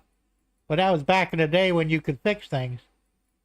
Well, everything is disposable. Scale trains, case in point. That's unfortunately true. To a point, it really is. I mean, I still repair a lot of things that I would have before. My parents had a friend, my mother's friend actually, her husband was a TV repairman. Remember them guys? They don't exist anymore, I don't think, but back in the day, that, if you knew how to fix TVs, I mean, he did well for himself financially. Like you said, everything now is just throwaway junk. It broke? Nah, no problem. Throw it in the trash. Run down to Walmart and get another one. Yeah.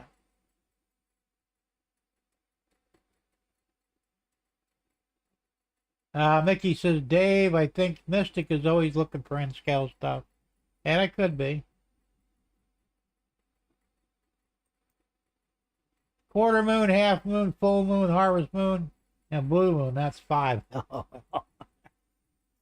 That's another thing.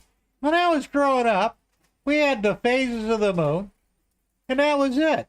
Now they got harvest moon, they've got Indian moon, they've got red moon. They got all these fucking moons I never heard of before. What the hell? Did they just pull this shit out of their asses? Or what,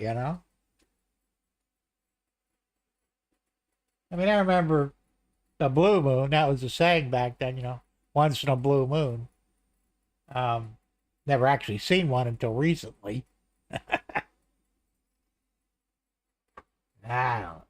Crazy stuff. And I'm locked again. Oh, just jumped again.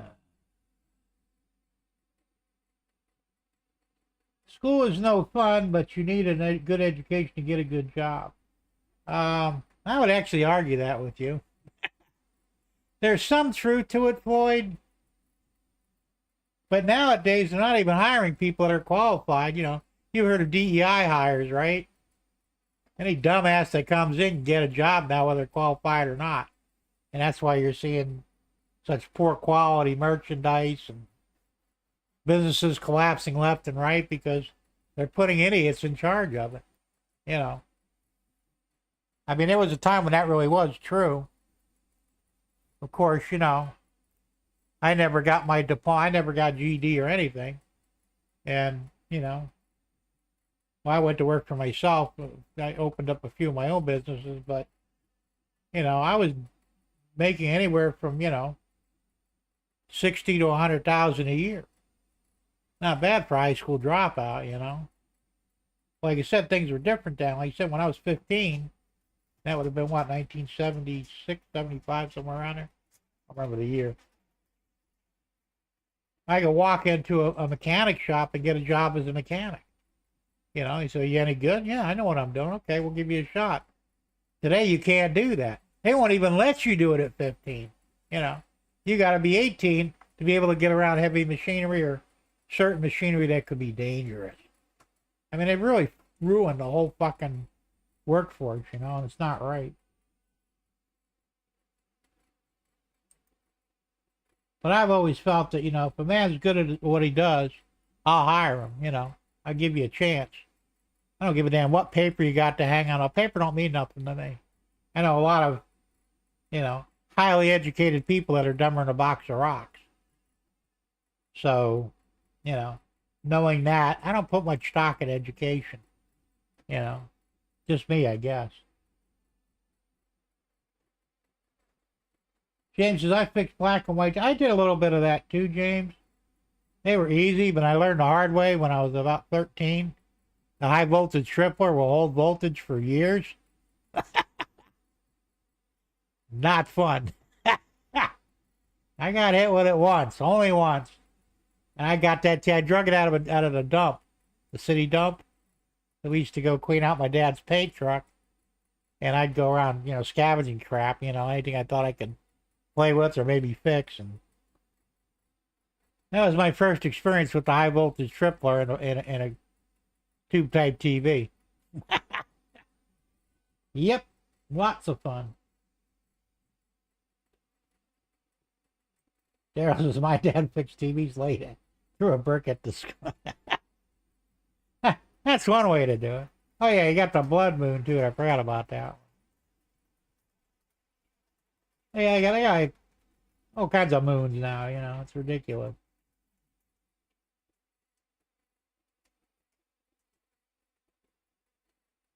Just so the blue moon is when there's two full moon. Yeah, exactly. That's what I'm talking about. That's the high voltage tripler. Is the main capacitor in a tube type TV. Holds about 30,000 volts. Amperage is low. It won't kill you. Knock you on your ass though. All you got to do is ground it to discharge it. I didn't know that yet, but I learned that trick real quick. But I don't know how long thing's been sitting in the dump. I figure years, you know. And still held the charge, man. Shine on, harvest moon up in the sky. Sounds like a song. College doesn't mean any common sense. Well, that's true. That's one of the first things you lose in college. Gerald says, I worked with a couple of very dumb PhD. Oh, your post-hole digger certificate? Yeah. James says, Todd, capacitors are fun. No, not really. I mean, if I were to do it now, it'd probably kill me because of the pacemaker, you know. Chuck says, Jim, when I went to tech school back in '76, we had a class in radio and TV repair. I think that's a lost profession. Oh, it is. They had it. They had a time at that time. It was the same time that I would have went if I was going to go, and there was openings for that, but I don't know. I just wasn't really that interested in it. You know, like I said, I was already playing with black and white TVs. I actually built a color TV, one of the Zenith Heath kits. We bought a console TV, and you assemble everything yourself. And you assembled the cabinet, you assembled all the boards, you know, how to solder all the circuits and the shit. That was cool. That was a great TV. I paid $900 for that thing. This is back in maybe 77, 78. And I had that TV for many years.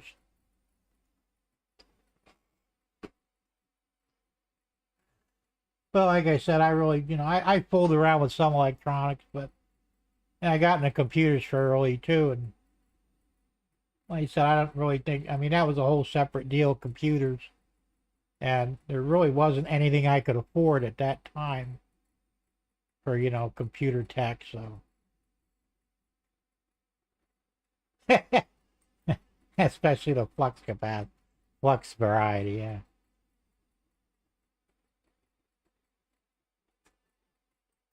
Well, pennies using DC test power. Yeah, that's true. You can do that. I learned that with my Lionel transformer. I had a Lionel O-scale when I was a little kid. And we used to weld shit with it, with the transformers. They had a lot of power, you know. Couldn't do any heavy welding, but do light welding with it. It's kind of fun. And you charge it out and short it out. There you go.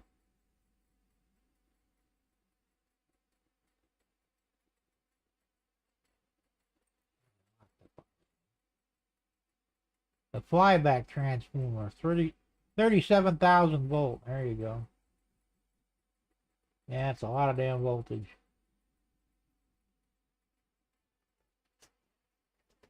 So he said I had some controversy, one race in Roblox NASCAR game. Okay. People in the game call me Danica Patrick in the Roblox. Do you wreck your car often? Yeah.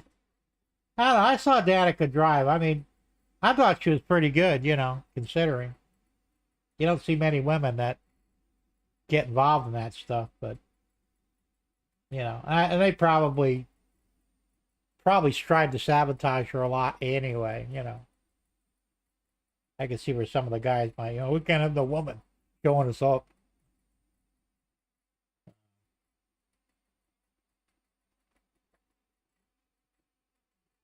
Nikki says, if they call you Danica, then you must not be a very good race car driver. That's not true. Danica wasn't bad.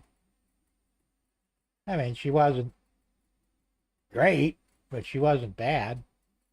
You know.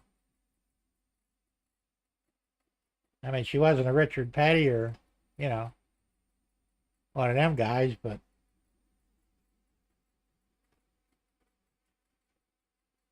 I don't know. It is what it is.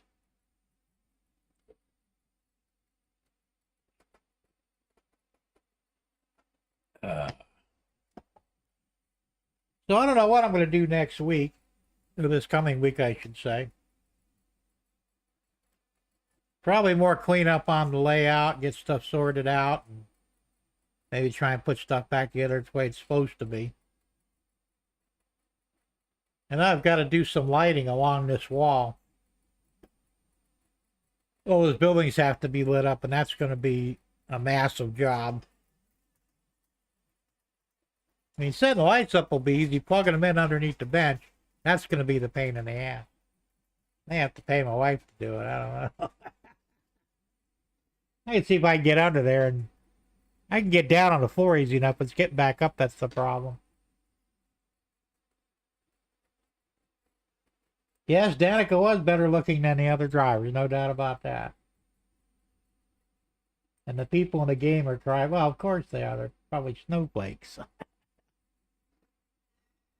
Danica's been whining about F1 racing lately.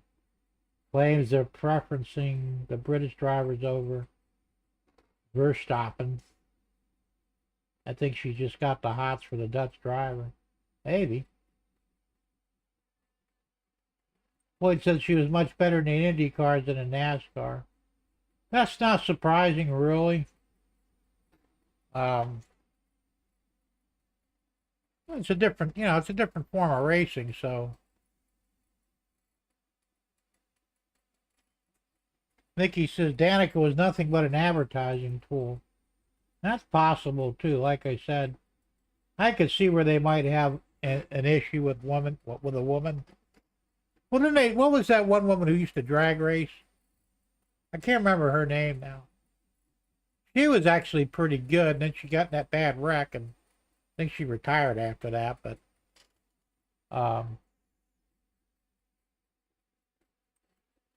well, that's probably true, though. Like I said, I have no doubt about that. Boys, these Indy cars, they have to wait them now, and they're faster. How about this E1? The electric racing, that's a little weird. Yeah, Shirley Muldowney. He was actually pretty good, like I said, until she got in that accident, nearly killed her. I guess she retired after that, I'm pretty sure. I mean, it didn't matter to me, you can get from point A to point B without killing yourself. I figured that was a plus, And I don't care whether you're a man or a woman. Like I said, I've seen women drivers, street drivers. There was an old lady. She was probably in her considerably mid-60s, probably. This is back in the 70s. For them, that was old considering at the time. And she had a, what the hell was that? It was a Roadrunner, Plymouth Roadrunner. 440, six-pack. Built all this shit. I mean, this car was a fucking runner. It had 4-speed in it. And that woman, that old lady, she used to go from town to town racing, idiots, street racers, and almost every time she'd win. One, her car was faster than most of ours, and two, she knew how to drive. I don't know how the hell she did it, but man, she was good. And my neighbor, he was a semi-professional drag racer. He had a 55 Chevy Nomad drag car. He used to take it down Vanderbilt Beach Road on Sunday because there's no traffic, 2-lane road. Mark out a quarter mile and run it, because he'd be fine-tuning it. It was a wheel stander down the road. We used to love watching him run that thing. Well, his wife, now his wife was probably in her early mid-20s, right? He built her it was a 66 Chevelle SS. 4-speed transmission. I don't remember what motor. It probably had a 396. It was a big motor, big block. And that woman could drive. She put a lot of men to shame. You know, I rode with her a couple of times. And I'm like, damn, you're fucking good. You know. So yes, there are women out there that can handle a car, but I think a lot of men really can't. They can't deal with that. And they're making a left turn. That's true. How do I know this shit? Drag racing ain't the same. Well, no, it's not. Literally, you strap yourself into a rocket and point in that direction in front of you, and you should be okay, hopefully, if something don't go wrong. Floyd says there are many good women. Absolutely, I believe that. John Force's daughter is pretty handy. I'm not familiar with her or him either. It's that I've been kind of out of the whole racing thing for a long time. So he says Haley Deegan is one of the women. I'm not familiar with her either. Leah Pruitt, I've heard of her. Arca has several women racing. Haven't kept up with. Yeah, I don't either really anymore. Leah Pruitt is married to Tony Stewart. Oh, no shit.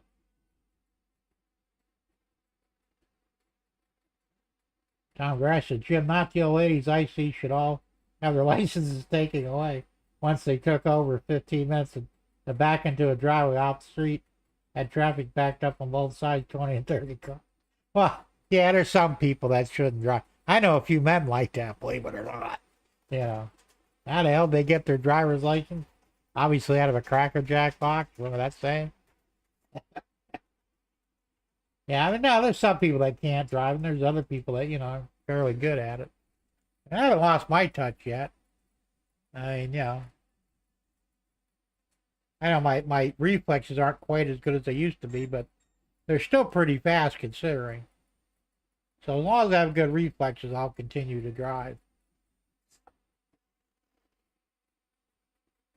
And he says it's not a quarter mile anymore, it's 1,000 feet. Was that an eighth? I don't know. Or is that just a new terminology for quarter mile? I don't know. He said I don't keep up with any of it.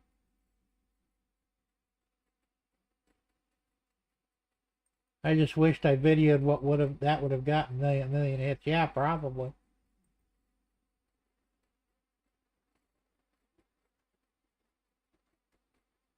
So he says, I'm a Force fan. I feel bad for the dad. He might need to retire. Well, I mean, there comes a time when that's going to happen. We're all going to be there. Even the pro drivers will have to retire at some point.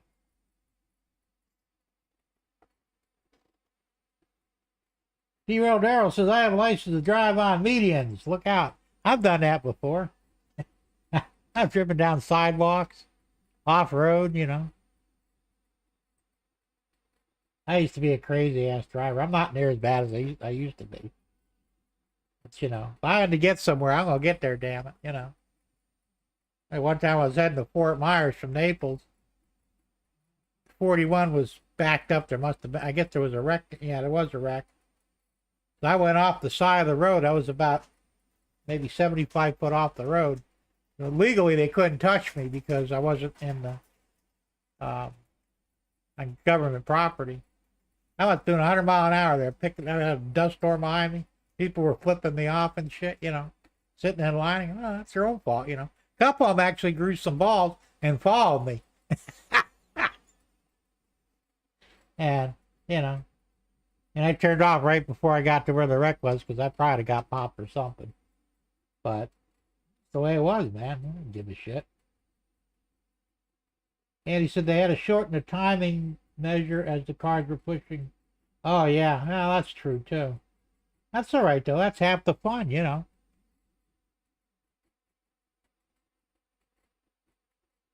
I mean, why do quarter mile? Let's do half mile. Let's see him get up to 300, 400, 500 mile an hour. You know, that'd be cool. I'd be crazy enough to try it once.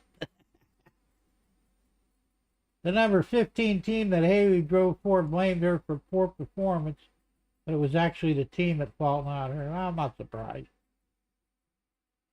Quarter mile is 1,320 feet. Okay. Yeah, so 1,000 foot, well, yeah, it'd be just under a quarter.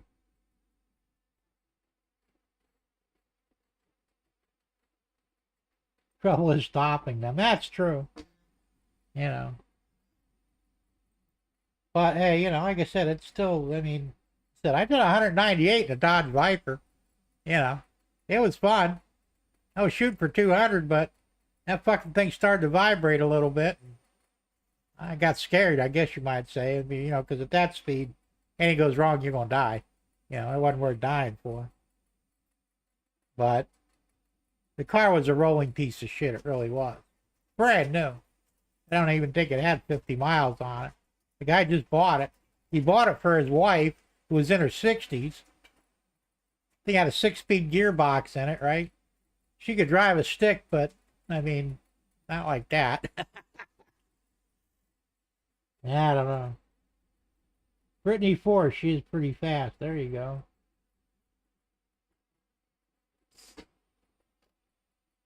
Yeah, so that's going to be my personal record forever, because I'll never be able to drive anything fast enough to gain 200 again. So prior to that, I did 168. And at least I think 165, 168. The speedometer was jumping a little bit. That was in a 63 split window Corvette. Or 65 rather. And I helped the guy put a 454 in it. And the deal was I'd help him do it, but you gotta let me drive it at least once. So that was my one time I drove it. It was fun.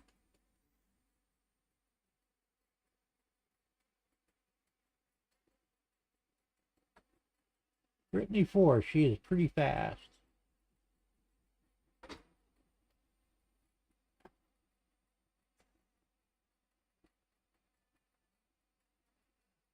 Anybody know what the land speed record is anymore? I know last I heard it was like, what, 1,600 miles an hour? Actually broke the sound barrier.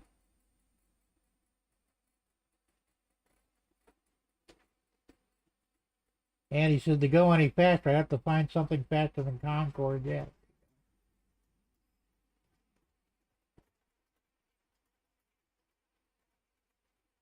Nah, I think I'm faster than that, because what's the speed of sound? It's 1,400 or something, I think. Oh, okay, you're talking feet. No, you need longer drag strips out. Yeah, exactly.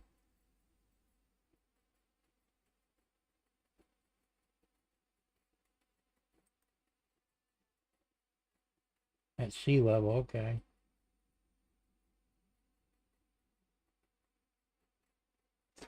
That'd be cool to do that once too. I always said I would try it. I mean, it's kind of weird because I don't mind speed, as long as I'm the one driving. As a passenger, no, I'd probably pass out, but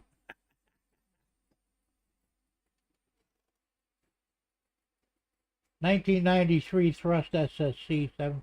Oh yeah, that's old though, man. They did one just a couple years ago, I think it was. And I believe it was they passed Mach 1, which is speed of sound.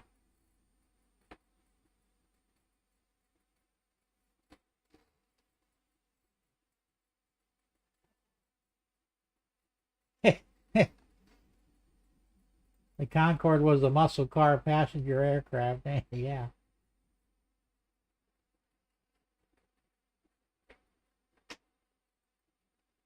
I don't know. It might have been. I don't remember.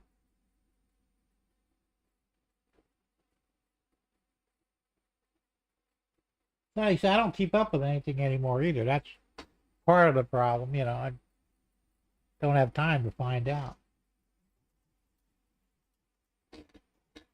Hey, the train's still running. What do you know?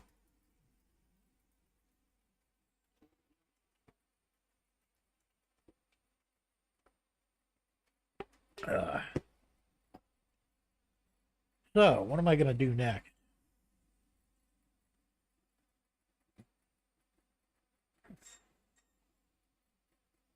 Yeah, I'm actually printing right now. Right back there. That's the second tunnel walkway for the overhead terminal. 9.5 inches long, and it's about a 12-hour print. So I started it just about 6 hours ago, I think. Yeah, it's not even at the halfway point yet. My last two spools of filament too, silver. And I have to buy more soon.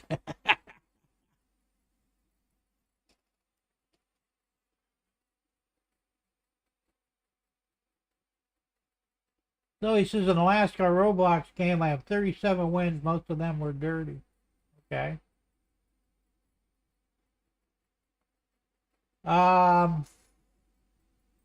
No, I did not. I still got it sitting up there. That's another thing that's on the back burner.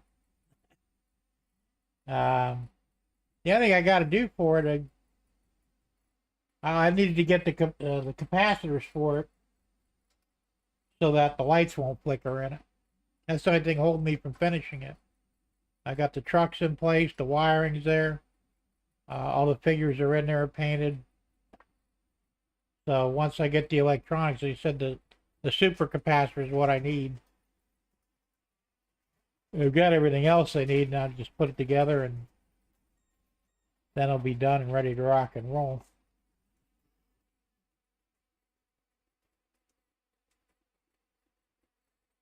Dave says, assembled over 40 couplers in the last 3 days, ran out. Yeah, your fingers must be sore.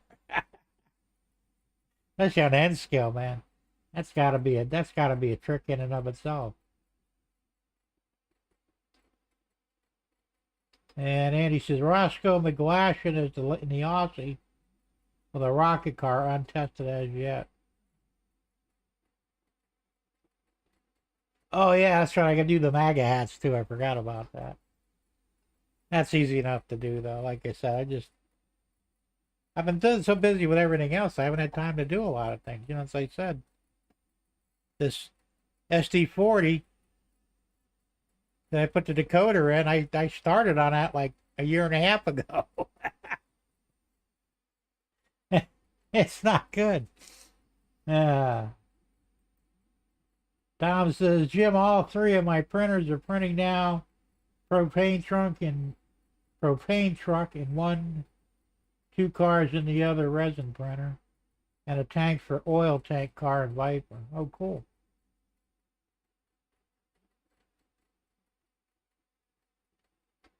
You sure nobody said it? I thought I could have sworn that a few years ago somebody already hit 1,000 mile an hour on the Bonneville Salt Flats. It could be wrong. Maybe I was dreaming. I don't know. Yeah, the Trump train. I got it. I got suckered into buying one from that Bradford Exchange. What a ripoff that was. I got the locomotive. It's an FA or F1 DC. It was supposed to be DCC. They lied about it. I paid $100 for that thing, and it's just I'll convert it to DCC one of these days.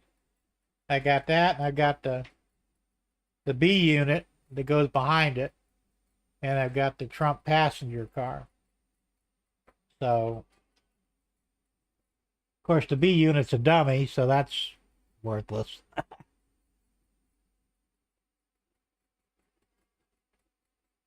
Dave says, should see all the vendors popping up around central Wisconsin for Trump's visit on Saturday. Oh, cool. Might as well put wings on it. Yeah, pretty much. And he says 1979 Budweiser rocket, but that was at Edwards Air Force Base. Okay. Maybe that's the one I'm thinking of. I don't remember. I could have sworn somebody had 1,000, but like you said, I could be wrong.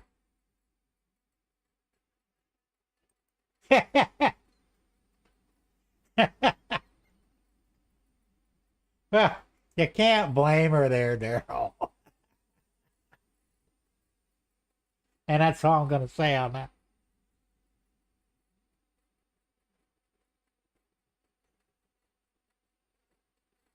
Oh, okay. Tom says thrust SSC driven by Royal Air Force pilot Andy Green holds the current land speed record at 1,227 miles or 1,227.986 kilometers an hour. That's probably where I got confused. That's only 763 miles per hour. Fucking metric system. They gotta quit doing that. No, a couple years ago, that chick that worked on Mythbusters died out there trying to. Oh, no kidding. I didn't know about that one. Wow. Yeah, Bradford Exchange really are. I mean, they're good looking stuff. Where's the you get my fat ass out of the chair. Sitting too long.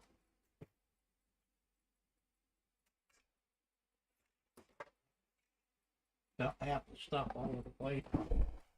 This is the passenger car here. Got Trump's picture on there. America first. Pretty cool. You know, it's an observation car. So I put lights in it. And I got the passengers painted and all that. Well, with the upper level ones, but I got to put the MAGA hats on them. And the only thing I said I got to do is get the supercapacitors to power the LED so they won't flicker when it's going down the track. So I'll get around to it at some point, finishing it. And I got the locomotive I got put up there somewhere. And the B unit, same thing.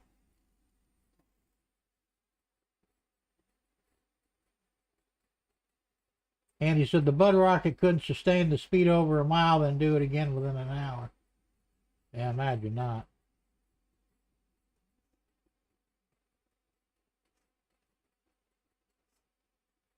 That's true. A lot of planes don't go that fast.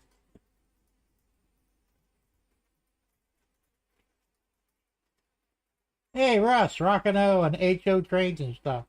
How's it going, Russ? Good to see you here. Thomas the Train is for babies. I don't have any Thomas Train stuff here. Not happening. There's some things you just have to draw the line on. And that'd be one of them. Well, even the 747 only does what? I think its maximum speed is like 700. But their cruising speed's only, what, 6 something or like that, or 5 something?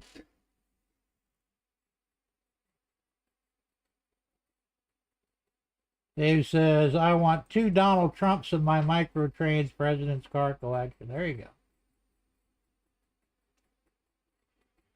747, no, it's not. The only thing that's supersonic is the Concorde and your F-series and MiGs and stuff like your fighter planes.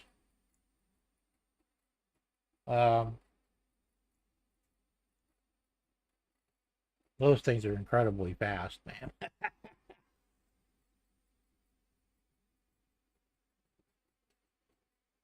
And he said the Douglas DC-8 went supersonic in a dive.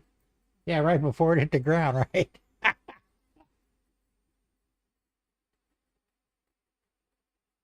No Thomas, no Tycho. There you go. I can't delete my post.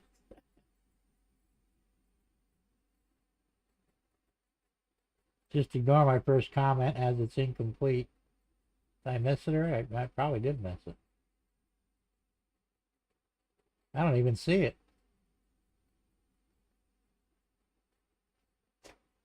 Beats me.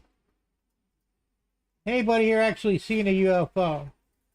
Well, I want to say yes.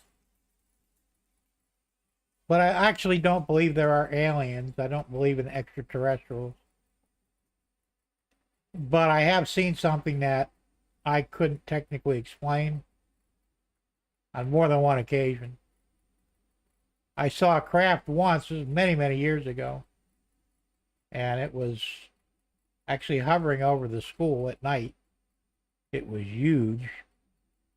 It was probably the size of 4 football fields. I don't know what it was. It was there one minute and then gone next, so. And I've seen, seen other things that were saucer shaped. But I don't know. Like I said, I don't believe in that stuff. I think it's the military screwing around with us. They have a thing called Project Bluebeam. It's a holographic projector. They've had it for quite some time, from what I understand. Maybe since the 60s. And they could basically project things into the sky that look real. And I'm probably sure that that's what it was, Now, I did see the Aurora aircraft. In fact, it was so close, I could see the flag on the pilot's arm on his flight suit. It was completely silent. He was doing a left bank, maybe 700 or 800 foot above ground, and only moving like 2 miles an hour. I mean, just barely moving. And I just happened to look up, and my friend Rick was with me. I said, Rick, look. I was afraid to turn my head, or I figured I wouldn't see it anymore. He looked up. He said, son of a bitch, what the hell was that? I said, this is one of ours, man. The pilot's got an American flag on his sleeve. Yeah, he does. And I did some research, found out it was the Aurora aircraft that they swore didn't exist. Well, it did, and I saw it. And it was completely silent too, man. It was really cool. I suppose if something landed in my front yard and got out and it looked like an alien, well, I'd probably shoot it. Which may or may not be a good idea, but I could see myself doing it either way. Short of that, I'm just not going to buy into it. I think it's all bullshit, Daryl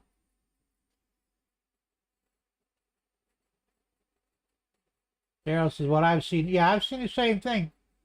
When I first got married, my first wife, we were sitting out in the front yard one night, and it looked like there were 2 UFOs, lights that were just ding, ding, doing 90-degree turns, way high up there. And like they were dogfighting, but playing. Obviously they weren't serious, because nothing blew up or crashed.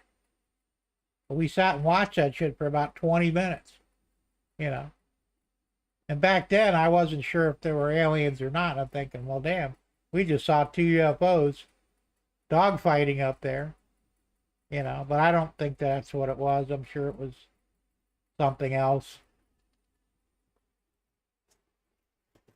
What music do I listen to, Zoe? I listen to a lot of stuff.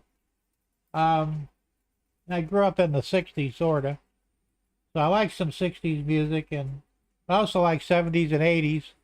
Some 90s music. That's about where it stops. The crap they got nowadays I'm not real impressed with, unfortunately. I guess I'm betraying my age a little bit. I'm basically a rock and roller. And some easy listening, but I'm not a big fan of country. I'll listen to some of it, but I'm not really. There's only so many ways you can lose your dog, your house, your woman, your pickup truck, And of course, if you play it backwards, you get all that shit back, right?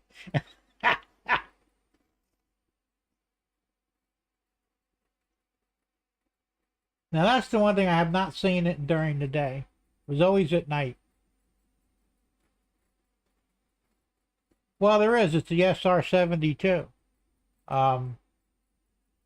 It's not really a secret, but they haven't officially released information on it yet. And yes, it does supposedly exceed Mach 5. It's a cool looking plane too, man. Way faster than the SR-71. Russ says, I saw a UFO when I was hunting with my dad as a teenager. No aliens, though. Like I said, I don't know. I don't really believe there's anything like that, but, never, you don't really know. I mean, it's hard to tell. Ozzy Osbourne. I like Ozzy. Ozzy's a lowlife. Yeah, of course he is. Same here, no aliens. Well, like I said, if there were any, there's too many questions come to mind. All right, let's say for a minute there are aliens, and they're highly intelligent because they would have to be in order to traverse the universe, in a short amount of time. I mean, they wouldn't want to spend lifetimes just to come visit and not even show themselves, really. But you got to ask yourself, intelligent beings visiting us would be like us going into the deep jungles of Africa to look at ants. What's the point, I mean, and they wouldn't necessarily be bad, but they wouldn't necessarily be good either. They're not going to come here and give us really cool technology so we can do interstellar travel and cure all diseases and shit because, well, we're fucking animals, I mean, unfortunately, it's true. We're no better than, wild wolves, man. Too busy killing each other, and we got all the problems within our society that nobody with any real intelligence would say, no, we're not giving them anything. That'd be like you going into a kindergarten class and teaching all those kids how to use guns and knives and weapons of war, bombs and all that shit. You wouldn't do it because, it's stupid and they're not mentally advanced enough to understand the reason to have those things or to use them. So we would be like that kindergartner to aliens, maybe even preschool for us. That's what I'm saying. Why would they bother? If they were here to hurt us or take over our planet or our water, they'd have done it already. They wouldn't give a shit, They would just do it. But like I said, I just don't believe it, man.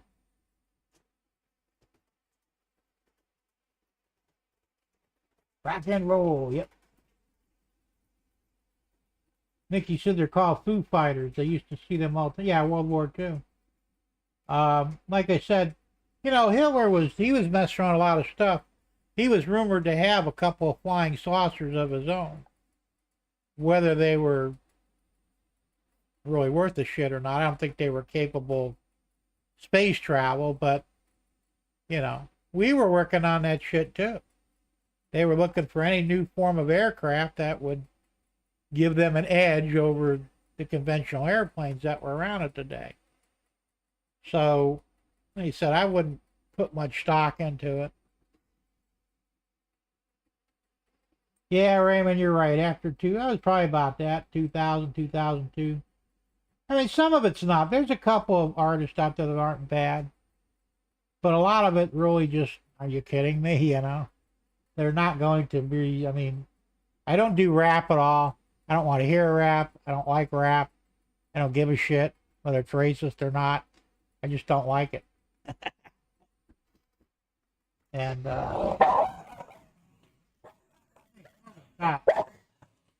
Togo, hey, knock it off. I'll do the show, right? Do the show. All right, stop over because I got the mail and it's for you. Oh, okay. Thanks. Pogo's ready to kill, man.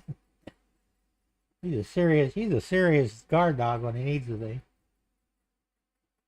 Tom says, I only believe in things I know exist. I agree.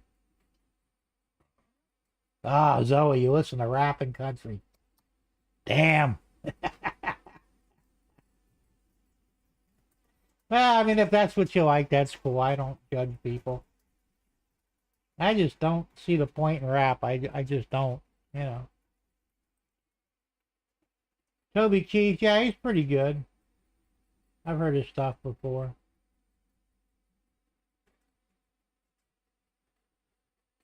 Maybe we are a zoo for aliens to visit. Yeah, it wouldn't be much of one. Look at those apes down there. A bunch of dumbasses.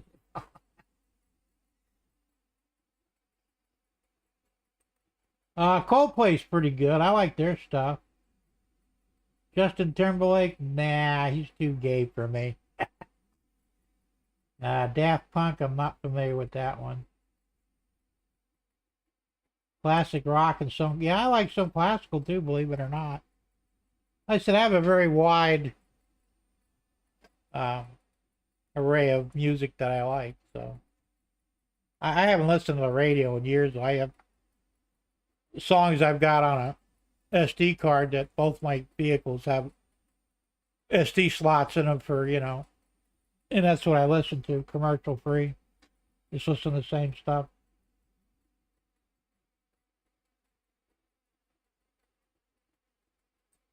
And he says, I suppose I'm a Zeppelinite. Okay. Zeppelin was okay. I like some of their stuff, but not all of it. And that was the whole thing too. A lot of it, even the good, what we considered good musicians back in the day, not all their music was great. Some of it was. Some of it was like,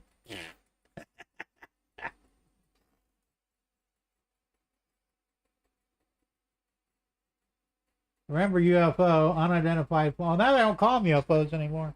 Now they're UAS, unidentified aerial phenomena, or UAP rather. Unidentified aerial phenomena. Whatever the fuck that is. That's like that rapidly, whatever. Rapid disassembly. Unplanned rapid disassembly. I can never remember that. It's kind of the same thing, Most of today's music is made in China. It might be. It wouldn't surprise me. What's going on back here? My train running? Yeah, it's running fine. Thought I heard an alarm. Maybe not. Neither does Pogo. Now, Pogo's in here with me all the time. And that was my mother-in-law. Apparently she got a package. It's for me. I don't know why she's got it, but I'll find out after the show. The Pogo, he goes nuts. I don't know. Anybody that comes to the shed, this is like, I thought it was like he was protecting the shed itself.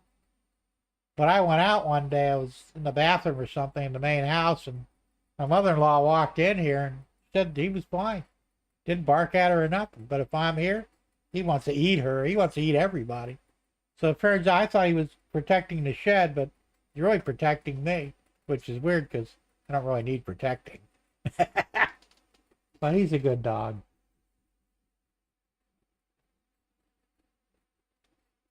All right, let's see here. I'm a little behind again here. I want you to go in. Rap is just poetry set to a beat. Yeah, but the problem, well, you guys remember Blondie? She was real popular, I guess, in the 70s or 80s. I don't remember. Maybe 80s. I like Blondie. She was actually, they say she was the first true rapper. And really, she was, but her songs were good, The shit they're turning out now, it's more about, oh, we got this nigga gonna kill the cop and, rape the wife and all that, it's just bullshit, man, That's not music. That's just talking shit, So that's why I don't like it,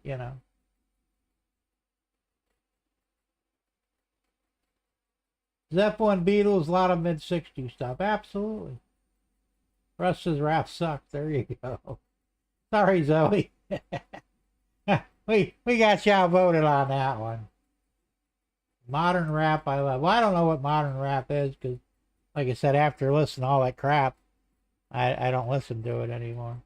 Like I said, I haven't listened to the radio in 10, 15 years. Another hole in the wall, Andy. Yeah, there you go. Styx, Queen, Chicago, Journey. Yeah, they're all good ones. Gerald says, unknown as fuck, UNF. I'm not touching that one. Dark Side of the Moon was pretty good. The Wall, some of the songs weren't bad, but the whole album, and the album as a whole, I wasn't that impressed with. Raymond says, I don't really like 90s rap music, I just tolerate it. Yeah, there you go. Deborah Harry, yeah. Blondie. So, well, she wasn't bad looking either. I still listen to her music, you know. Like I said, some of her music it would be considered rap because what it was storytelling with a beat, you know. But it was good. I mean, it wasn't this crap that, you know, like Snoop Dogg or anybody like that does. I mean, that's just garbage, man. I like some of the newer country because they've kind of like Shania Twain, for example. She does a lot of good music, you know. But the old country, and never really. My dad was in the old country. He loved country music, you know. I can't even think of half of their names nowadays, but you know, I just like I said, the theme was always the same. He lost his woman, he lost his dog, he lost his trailer, lost his pickup truck, you know. And so just play it backwards and get it all back. I don't know, like I said. And he says it's monotone slang, which I can't understand anyway. There you go. Most of that gangster rap came from Compton, California. Yeah, well, that's the shit that I'm talking about. Yeah, you're right, Tom. Rap is just who could say the most cuss words in one song, you know. Like I said, I just I don't see the attraction. The killing cops, beating your girlfriend or raping your girlfriend or whatever they do. I mean, they talk about all this crap in rap, and it's like, really? What the fuck?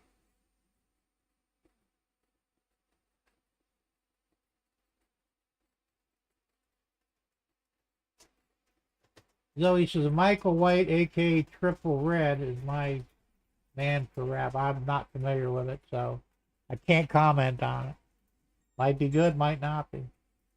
Hank Williams, yeah, as I said, I never really liked a lot of the older stuff. It was too slow for me, you know. And it was always sad, you know. It's like, don't you people ever sing about good stuff? It's always bad shit that happens to you, you know. There you go, Russ says, no sap, rap, or crap.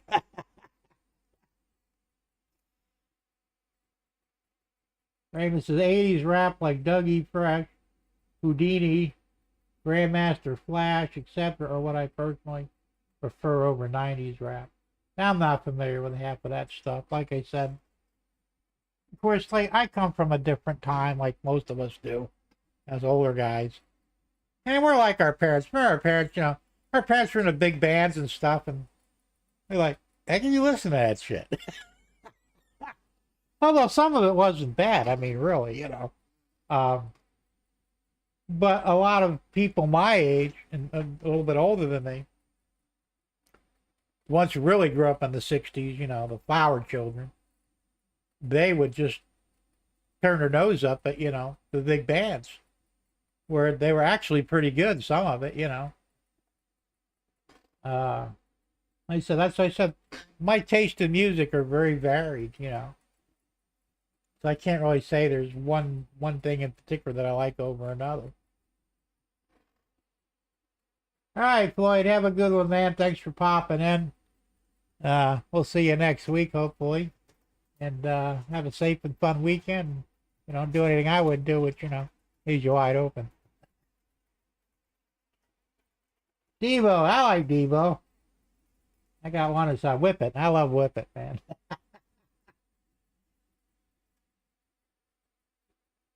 Stevie Ray Vaughan, he was pretty good too. He had a lot of good songs. Tom says I had to listen to the Platters. I've heard them before. I don't remember whether I liked them or not. You know. My mother was into the Everly Brothers. Remember them? I know the older guys probably do. And was it Wake Up Little Susie, I think? And they had a couple others that weren't too bad, you know. But like I said, I could tolerate them, but I really didn't enjoy them.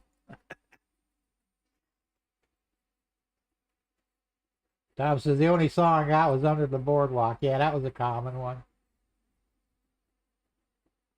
Now it's stuck in my. Now I got an earworm. Damn it! Thanks. Uh, and he says yes. SRV, Mountain, Vanilla Fudge, Deep Purple, Rory Gallagher, Gary Moore. Yeah, those are all pretty good. They were pretty good too. Kraftwerk, believe it or not, I liked some of it. So as I said, like I said, my musical taste is very varied, you know.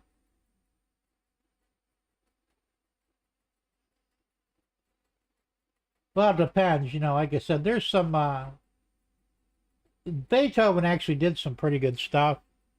I didn't like Chopin, or however it's pronounced. I didn't like his stuff. Who else did I like? I can't remember now. Like I said, there was some were better than others, but some of it, like you said, would put you to sleep.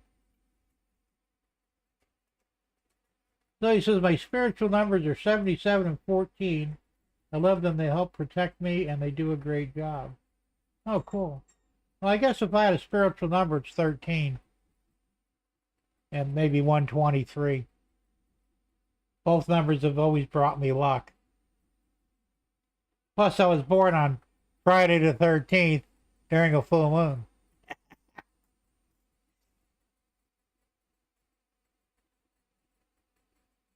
Johnny Winter, yeah, I remember him. I like swing, big bands, hard rock. Modern country like Brooks and Dunn. There you go.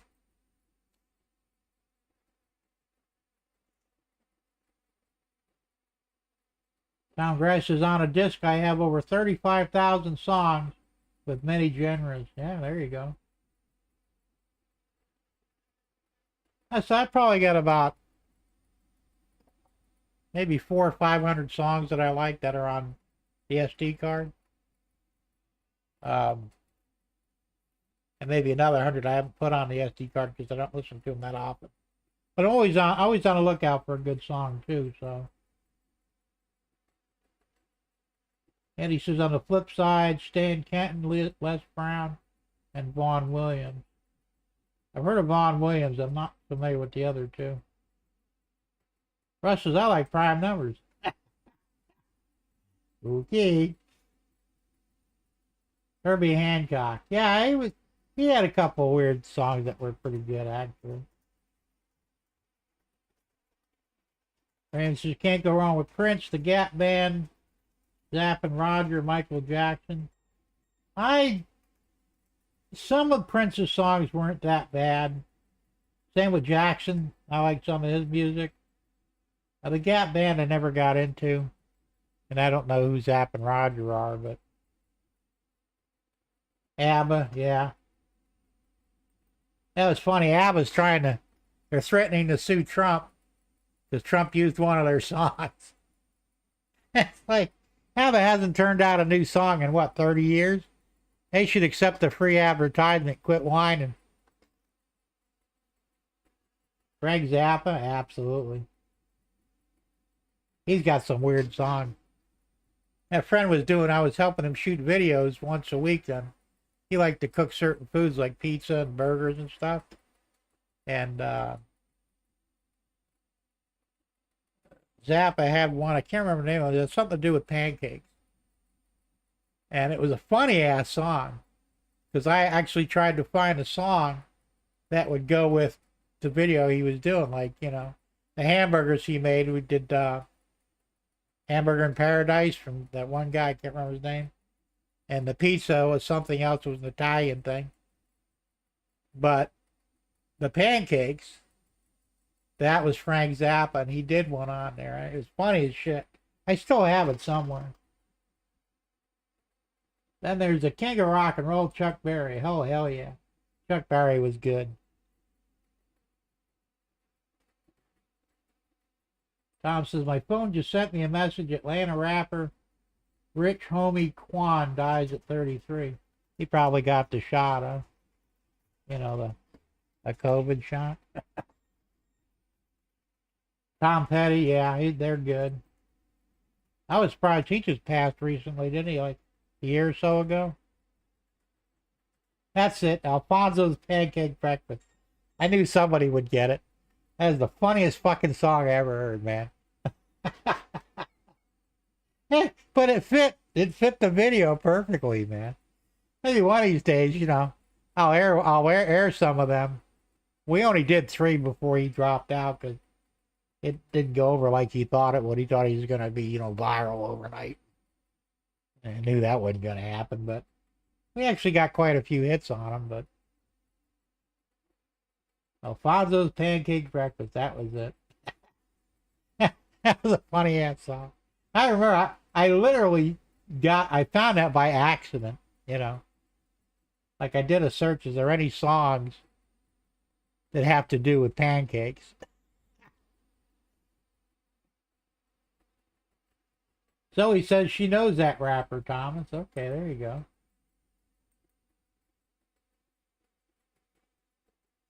Russ says, my mom used to listen to Johnny Cash, John Denver, Ray Price, Carpenters, Ray Charles. Carpenters weren't too bad. I like some of Johnny Cash's stuff. John Denver never really got into him, And I don't know who Ray Price was. Ray Charles, nah, he was the blind guy, right? Never got into him either. And he says, try Eric Johnson if you like a guitar virtuoso. There you go. Like I said, there were so many talented artists back in the day. Today, I mean, I don't know. It could be me, my generation. But what attracts me to music is its tonal quality. It's hard to explain, but good music will actually relax me and like almost put my mind at ease. It sounds kind of weird, but it's true. And here lately, I've been listening to a lot of anime music, which I actually like. I can't understand the words because I don't speak Japanese or Korean or anything, but the tonal quality is excellent, So I've been listening to a lot of, like I said, anime music. Like I said, I'm very, a wide area of music I like. First shredder I heard was Vinnie Moore, who cut an album called Mind's Eye. Huh. I'm not familiar with that either. Yeah, we all do, Daryl. 8-tracks were the king at that time, man. And anywhere down the road, you'd always see one on the side of the road with half the tape out of it. 8-tracks used to get eaten all the time, and out the window they went,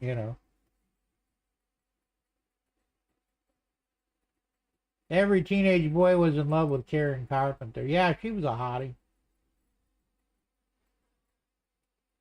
I just watched a video on them, her and her brother, and they had a very unusual relationship. I'll let it go at that, according to this biography. Rest is out. He listens to upbeat music too. Oh, that's true. Yeah, it might be worth something there, Gerald. I don't know. I love anime, Jim. That explains. Yeah, that's right, Zerudo. I thought I recognized that. I watch a lot of anime. I went ahead and got a subscription to an anime channel on here. I can't remember the name of it now. Plus, the movie site I go to, they download a lot of anime so I can watch. So I watch probably, 60% of the TV I watch is anime. I just get into it, man. It's some good stuff.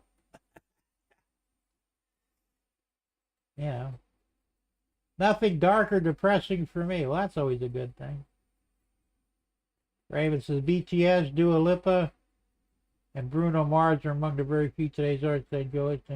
I've heard all their stuff, not really impressed with it, sorry. All right, James, have a good one, man. I'll see you Monday.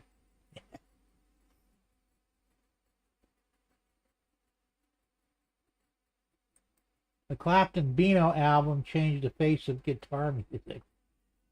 wasn't a big fan of Clapton. My friend Dave, he just moved to Tennessee. I think he was like Clapton. Eric Clapton was his hero, you know. He played guitar a little bit too, and he actually tried to learn, or actually did learn some of Clapton's music, you know, some of his guitar licks.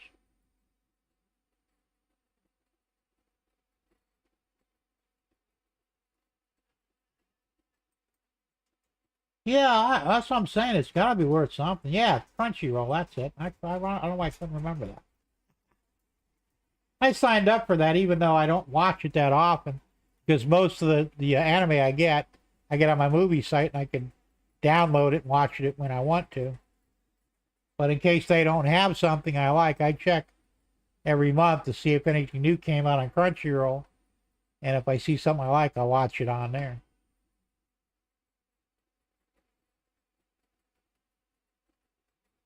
Yeah, it's all good. Well, yeah, it's true. That's like I said. I don't judge anybody for the music they listen to. And like I said, I think a lot of it's generational, you know. Uh, my dad was never, he wasn't into the music that I liked, you know. Like I said, he was from a different era. You know, his era was the big bands and swing and that sort of thing. But I did like some of it. Like I said, I'd listen to something. I always listen to something once. If I liked it, I'd listen to it again. If I didn't like it, well, that's enough of that shit, you know.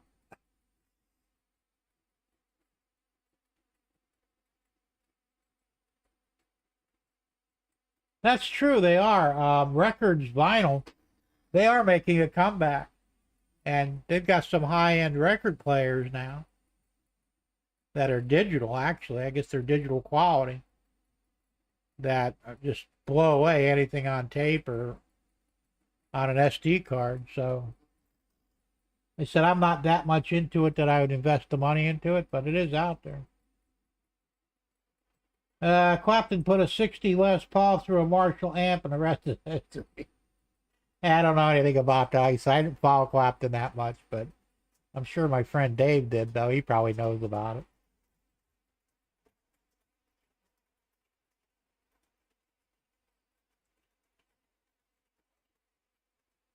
Judd says it's all 70s and 80s hit albums. Yep.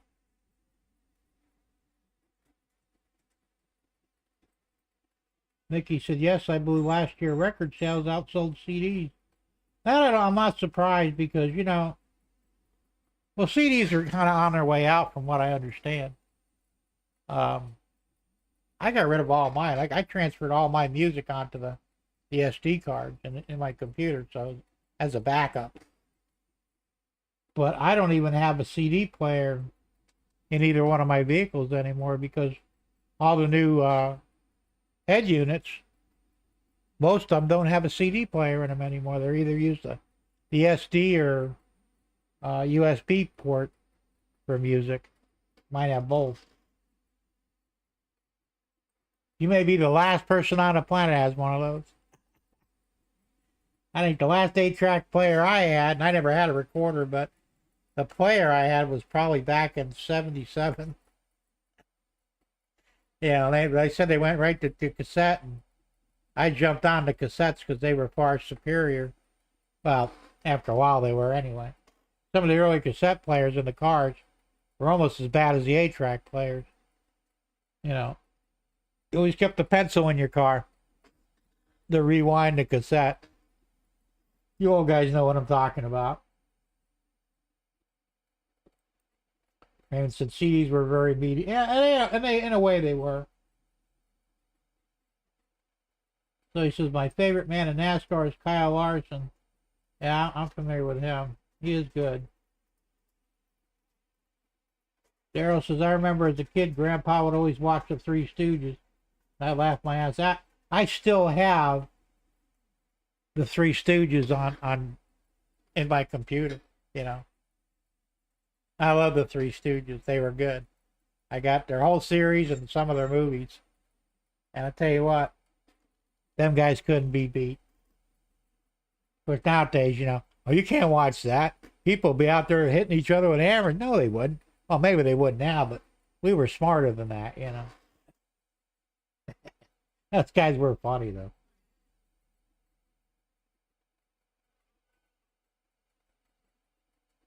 And he says the thing is, when you put a disc on a turntable, it's an event. You have to stop what you're doing to listen. That's true.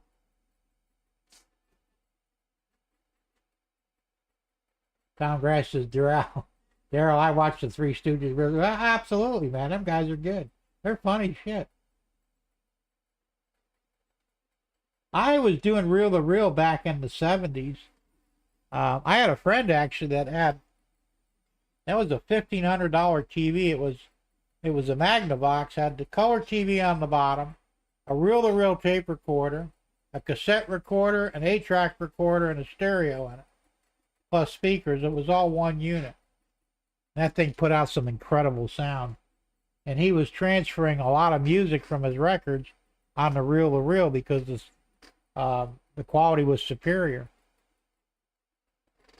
And like I said, I bought an Iowa, I guess Iowa or Iowa, I'm never sure how to pronounce that, reel to reel recorder back in the 70s.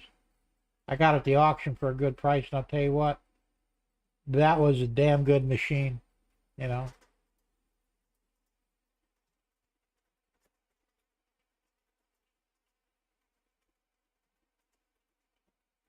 All right, Joey, have a good one, man. Thanks for hopping in and yakking with us. Have a good weekend, safe one, and if you do any racing, don't wreck your car.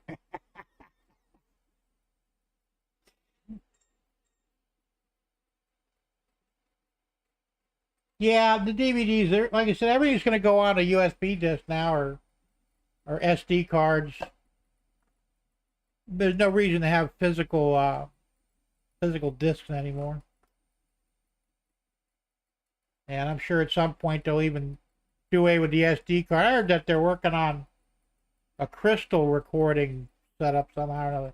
They use crystal in it, and it can hold like 1,000 times terabytes. You know, I'm sure that'll come out soon enough.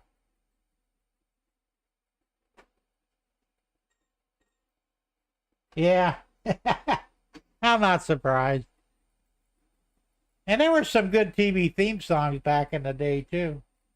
And there's one I was looking for. I can never find it.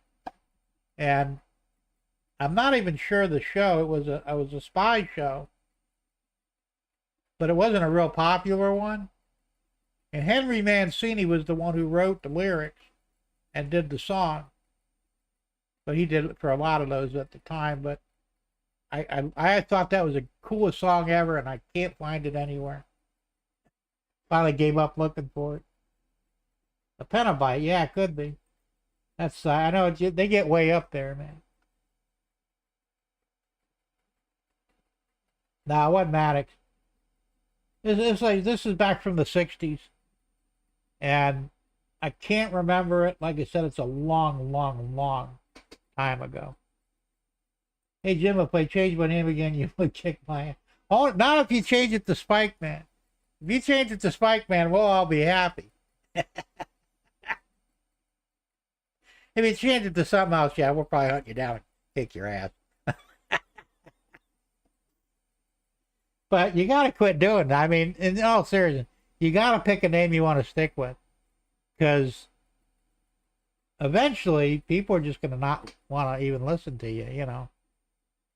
It almost sounds like, you know, you've got a mental issue if you can't keep it. Now, I'm not trying to be mean or anything. I'm just saying that, you know, pick a good name and stick with it.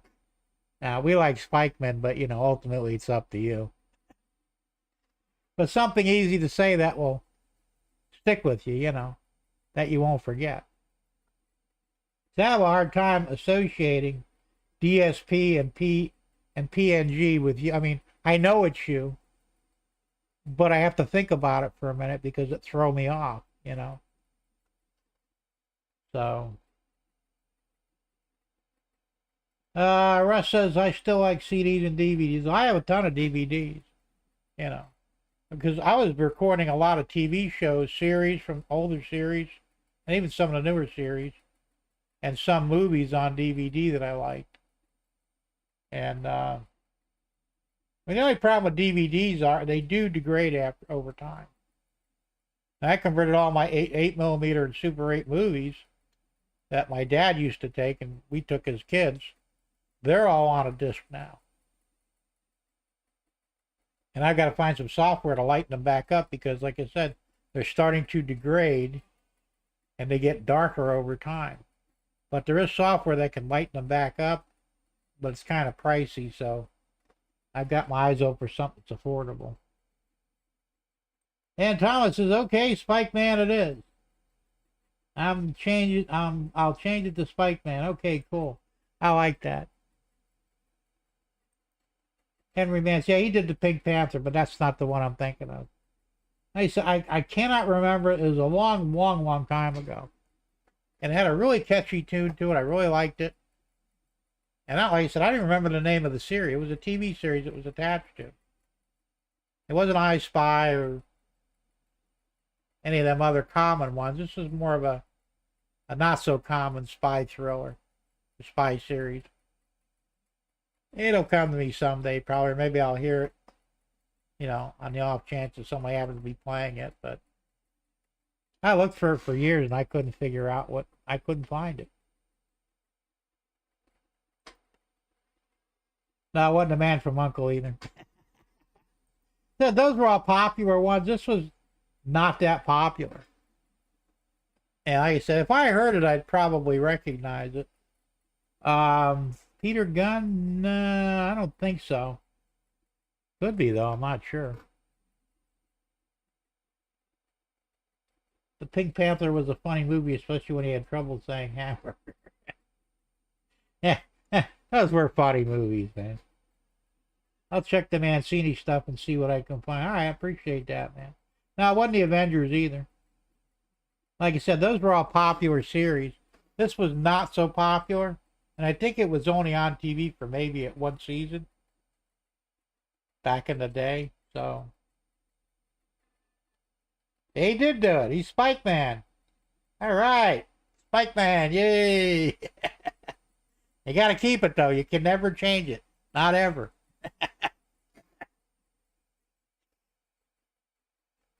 That's true, Raymond. It really is. No one gets smart either. Those are all common, very popular series. I watched every one of them, by the way. No, wasn't the Champions. You guys, you know, you do this all night, and I probably won't remember. Spike Man says, I promise I won't change it. You better not, because we will drive up to where you live and take turns kicking your ass. No, it wasn't Bryce Brannigan either.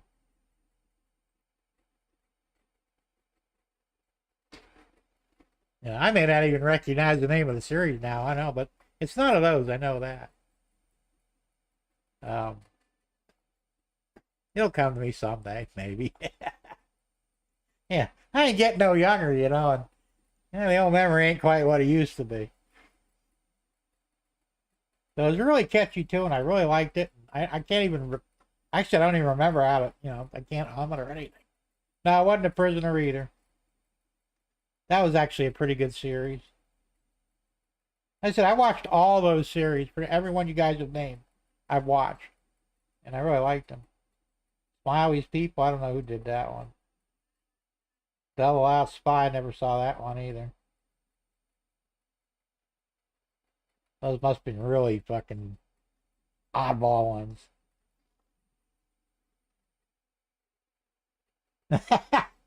You might be right, Raymond. Disney will soon likely end up in bankruptcy after the Little Woke made. Most of their stuff sucked. They ruined Star Wars. Now I heard they're going to bring back, who's the guy that wrote Star Wars? He's coming back in and taking control over the Star Wars universe again because Disney just made a fucking mess of it. Do y'all remember the first? I watched that. I love Batman too. Corny as hell, but still funny. Russ says most movies remind me of the radical left. Makes me sick. That's true. Tinker Tailor Soldier Spy. I've seen that one. George Lucas. That's who it was. I couldn't remember his name, but yeah, he's supposedly he bought back the rights to the Star Wars franchise, and now he's going to work with Disney. So basically, they have to do what he says, and hopefully they'll turn out some good stuff again. That last one that they had, that series, what the hell was it? I watched 2 episodes. If that, I'm done. You know, The Acolyte, fucking junk, bunch of lesbian bullshit. I mean, it's just wrong, man. Yeah. Adam West and Burt Ward. Yeah, Adam West. They were actually, I mean, they were corny as hell, but I don't know. It was a good show. I liked it. Then again, I liked all those old shows: Green Lantern, Green Hornet, Superman. I've seen some of the earliest the old black and white Supermans, the one with George Reeves in it. Those I thought were really good. They, like I said, they were corny as hell, but you know, they were still good shows. And he said the only one that comes up in a search is Peter Gunn. I'll have to look at that. I don't think it was Peter Gunn, but it could have been. Like I said, it's been so long, I'm not really 100% sure. Don't forget Spaceballs. Yeah, Spaceballs was funny. Jim, what year was that show? Yeah, I'm not sure. It was in the 60s. That's all I could tell you. I don't know what exact year 60s was, but it was black and white, so that should tell you something. I call those Disney Wars. Well, like I said, they just, you know, the problem with Disney is they've got to put gay shit in everything. You know, and I don't, like I said, I don't care what people do in their bedrooms. That's your business. But when I go to a movie theater or turn on my TV, I don't want to see that shit, you know? It doesn't interest me. I don't see where it has any plausible part in any movie or series. You know, you can make the movie just fine without it, you know. And I just wish they would go back to common sense again. Yeah, we did too, actually. I said, I watch so many of those shows. You know, they don't make TV like they used to. And I don't mind the cussing or any of the, even the nudity or anything in their newer shows. That doesn't bother me. But the storylines are just not there anymore. You know, the movies are just, they suck. I mean, some of them are pretty good. But most of it, yeah. First Spider-Man, yeah, I remember that. We got our first color TV in 1967, Gerald. My dad bought a Magnavox console. He paid $1,200 back then for it, which was like a lot of money, you know. Considering his car was only $3,200, he bought that brand new, the Bonneville. So the TV was a third the cost of a car, but man, that was a nice TV. It had a record player in it and an 8-track and radio receiver, and then the color TV in the middle. And he bought it, believe it or not. He was really into Star Trek. And we watched, well, the first couple episodes were black and white. But then he found out they were going to make the rest of them in color. So he went out and he bought the color TV. And I don't remember what night it was. It was Tuesday or Thursday. I don't remember the night. But I was able to stay up late that night to watch Star Trek because that was his favorite show. And obviously it was mine too. So, but yeah, we got to see it in full color. And really, there wasn't a lot of, most of the TV shows were still in black and white, you know. Yeah, that's true, Ross. Pedos and pimps. Fucking, you know, the worst of the worst of the worst of the worst.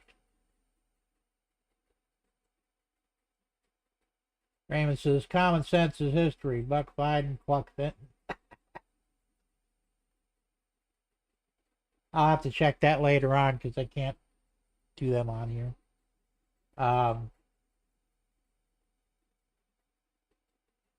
Russ says, our first TV was a Zenith 19-inch color 1970. No, it wasn't I Spy either because that was a common one. It had a real walnut. Yeah, well, back then it was real wood, you know. Like I said, that was quality shit. When my dad bought that, they brought it in. It came with, we couldn't just pick it up. They had it was delivered to Magnavox, and they had to do a bunch of stuff to it, like loosen everything up, because it was all suspended. I guess all the important stuff. Uh-oh, what's going on here? A train stop? I don't see it moving anywhere. Better shut it down. And then when we moved down, we moved down here in '69. So he wanted to bring the TV with us, so he had to call up somebody from Magnavox. They came and they tightened everything back up. We loaded it, and we had a little pull-behind trailer, U-Haul trailer. They pulled behind the car, loaded that up, brought it down here, and then once he got it here, he had to call up the Magnavox sales guy again for them to undo what they did up there to be moved. It was, kind of, we had that TV for a long time, about probably a good 15 years, That was back when they made shit right, So they used the Peter Gunn theme and the Blues Brothers, among others. I love the Blues Brothers, man. That's a good movie. But no, the song I'm looking for wasn't playing there.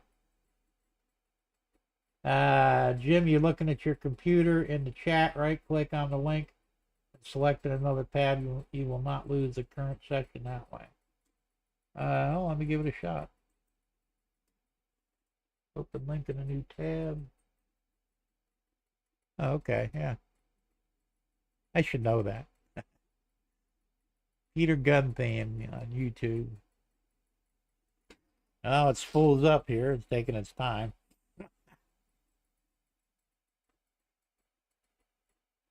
Taking a lot of time, actually.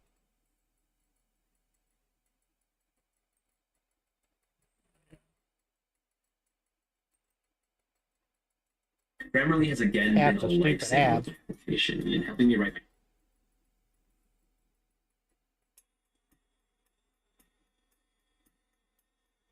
I remember that one.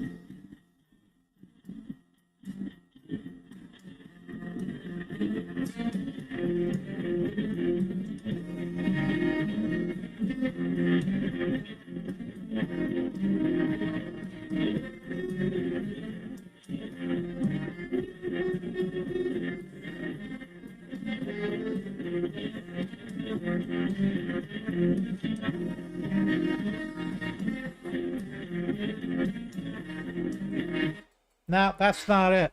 But I like that one now. I'm going to keep that. I bookmarked that. Where's my bookmarks in it? There we go. All right. Shut that down. Yeah, that's pretty good, but no, that's not the one I'm looking for. It's close, though. It's very similar to that, but that's not it. Do I remember comic books? Yes, I had many comic books. I wish I'd saved them all, too, because a lot of them are worth a ton of money right now. But who knew, Guess I added value to be on this show tonight. There you go. Bazooka Bubblegum, I remember that. Oh, my Uncle Benny, the barber, Benny the barber. He had a barber shop about a mile away from our house. I get my hair cut there, and he had a literal candy store in the back room. And when the kids came in, got their hair cut, me included, after you got your hair cut, you go back there and pick up a few pieces of candy that you want. And back then you could get Bazooka Bubblegum. They were like 2 for a penny, and we'd have to pay for it, but he had all kinds of shit back there. Good and Plenty, Bazooka Bubblegum, Dots. I can't remember half of the stuff he had now. But he literally had, he must have had a couple $1,000 worth of candy back there. We had a TV repair and sales guy that came to the block in the 60s if the neighborhood kids kept off their lawn. Then we can watch one 30-minute cartoon on Saturday morning. There you go. Yeah, I'm sure it was Mancini. There's no doubt about that. But I cannot remember what the show was. They said at the time, well, I didn't have a way to record the music. But I remember watching the show, and at the end is, you know, music by Henry Mancini, or theme song by Henry Mancini. So I said that I'm sure of, but that's about it. What about Wonka chocolate? I was never into the whole Wonka thing, you know, not really. Tom says we had a candy store next to the school. I went to Bazooka. Was 1 cent, yes, 1 cent. And I remember when they were a penny too. The good old days. But we had a candy store that was across the highway from a high school, and yeah, I remember cigarette candy too. I used to go to the candy store in the morning before school started, buy about $15 worth of candy, bring it back with me, and sell it on school grounds. I never got caught because I would have probably got expelled or something, but I made a profit, you know. One of the most popular candies back then was the what the hell were they called? It was on a stick. They had watermelon and cherry and a couple other things. I can't remember the name of them now. They're about 6 inches long. And I think I paid like a nickel for them, and I was selling them for a dime. I sold cigarettes too. I was selling cigarettes for 10 cents a cigarette. And that was back when they were, you know, 50 cents a pack. It was a good deal. Unfortunately, I never got caught. A lollipop. Yeah, a lollipop. That is where a candy store show. Oh, of course it should. Lick 'em stick. No, it wasn't lick 'em stick. It was, you know, it was 2 words. Something and now and laters. That's what they were. Now and laters. I'm sure you guys remember them. It was a stupid name. But they were real popular back when I was in 9th grade. I mean, if I went in with 100 of them, I'd sell 100 of them, you know. Hey, Jim, the show you're thinking of is called, but no, it's not. Pretty Bunch. I did watch them too, though. It wasn't too bad. Uh-oh, here's another link. Open link in new tab. Let's see what this one is.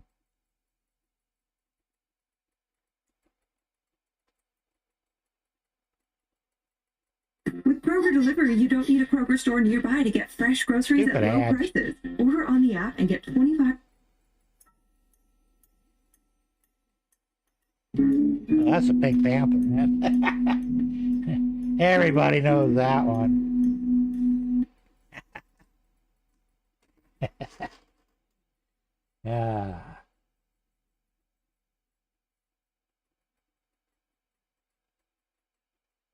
The oldest candy I remember lemon heads. The ads always come through great. You ever notice that? Yeah, they do. Like I said, they had. I always found ways to make money. Not a lot, you know. I didn't get rich or anything, but you know, I'd make enough money to buy myself a pack of cigarettes at the end of the day, and that was really all I cared about. You know, back then I said 55 cents a pack.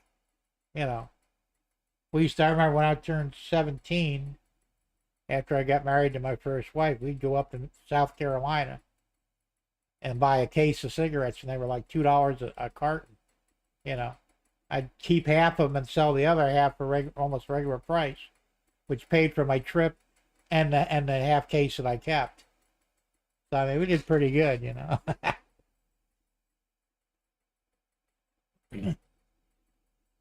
Oh, did it? I'll have to check it out later. Smarties. I like Smarties. Those were good. I don't have teeth anymore, so I can't eat a lot of that shit. I used to like candy corn, too. Probably don't have any teeth anymore. I remember those, Mickey, the whatchamacallits. I was never real big on the candy bars. About the only ones I ever ate was Three Musketeers and Milky Way. Didn't really do too many of the other ones. The candy or Smarties. I used to call them Smart Ass. Yeah, I remember them all too well.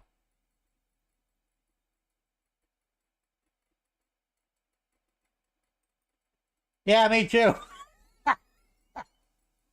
You guys ever watch Johnny B? He does a Friday show on YouTube, and he also does Wednesday and Monday, I think. But the Friday show is the best one. He he puts up memes. 2 weeks ago, he put up one. Greta Thunberg in a farmer's coveralls, braless, big nipples sticking out. 2 glasses of milk, and I'm using my own milk from here on in to save the planet. In other words, breast milk. Funny as shit.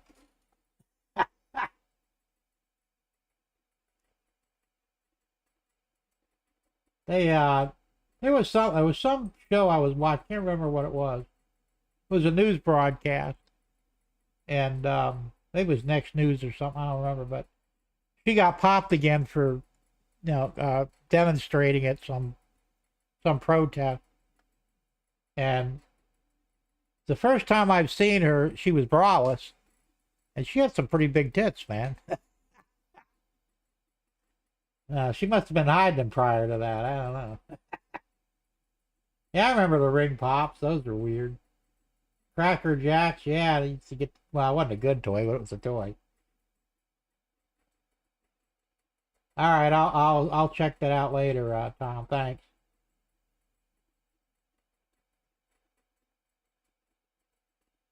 James Coburn hammed it up his butt. I don't know if I've seen that one or not. Red Rope Licorice, I remember that.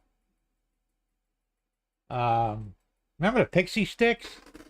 And the little wax soda bottles with the syrup in them?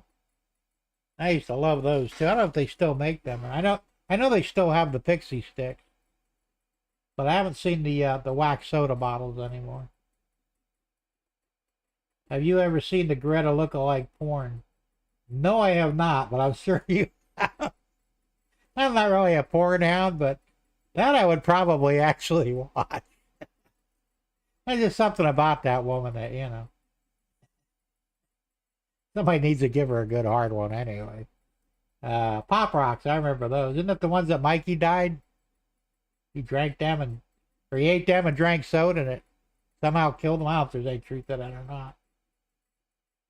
Themed fruit roll-ups, Gushers, fruit stripe gum, for what I remember back in yeah, I remember those too. That's more for my kids than it was for me. The fruit stripe gum, that was common. But the Gushers and the themed fruit roll-ups, I think that was in the 70s or 80s actually. Hey, CSX Bob, how's it going? Good to see you. Oh, okay. I don't think I ever saw the whole movie, but I remember seeing part of it. Our Man Flint. Yeah, we all love the candy cigarettes. They don't even sell them anymore, What a bunch of shit, huh? Caramel apple suckers. I never did the caramel apples. I was never really a big apple guy either. Caramel bull eyes are my favorite. Yeah, they said they had a lot of good stuff back then that really aren't around too much anymore. Remember those things you used to get? They were on paper, and I don't know what the hell they were actually, some sort of candy, but you get a big piece of paper, like a receipt paper, and it had the different dots and stuff on them. I can't remember what they're called now, but I used to like them things too. Yeah.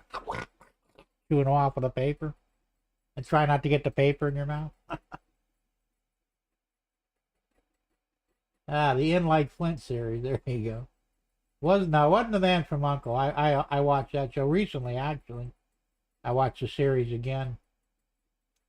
Ding Dongs and Twinkies that were real size. Yeah, the original Ding Dongs. I remember those as a kid, man. Suckers were like this.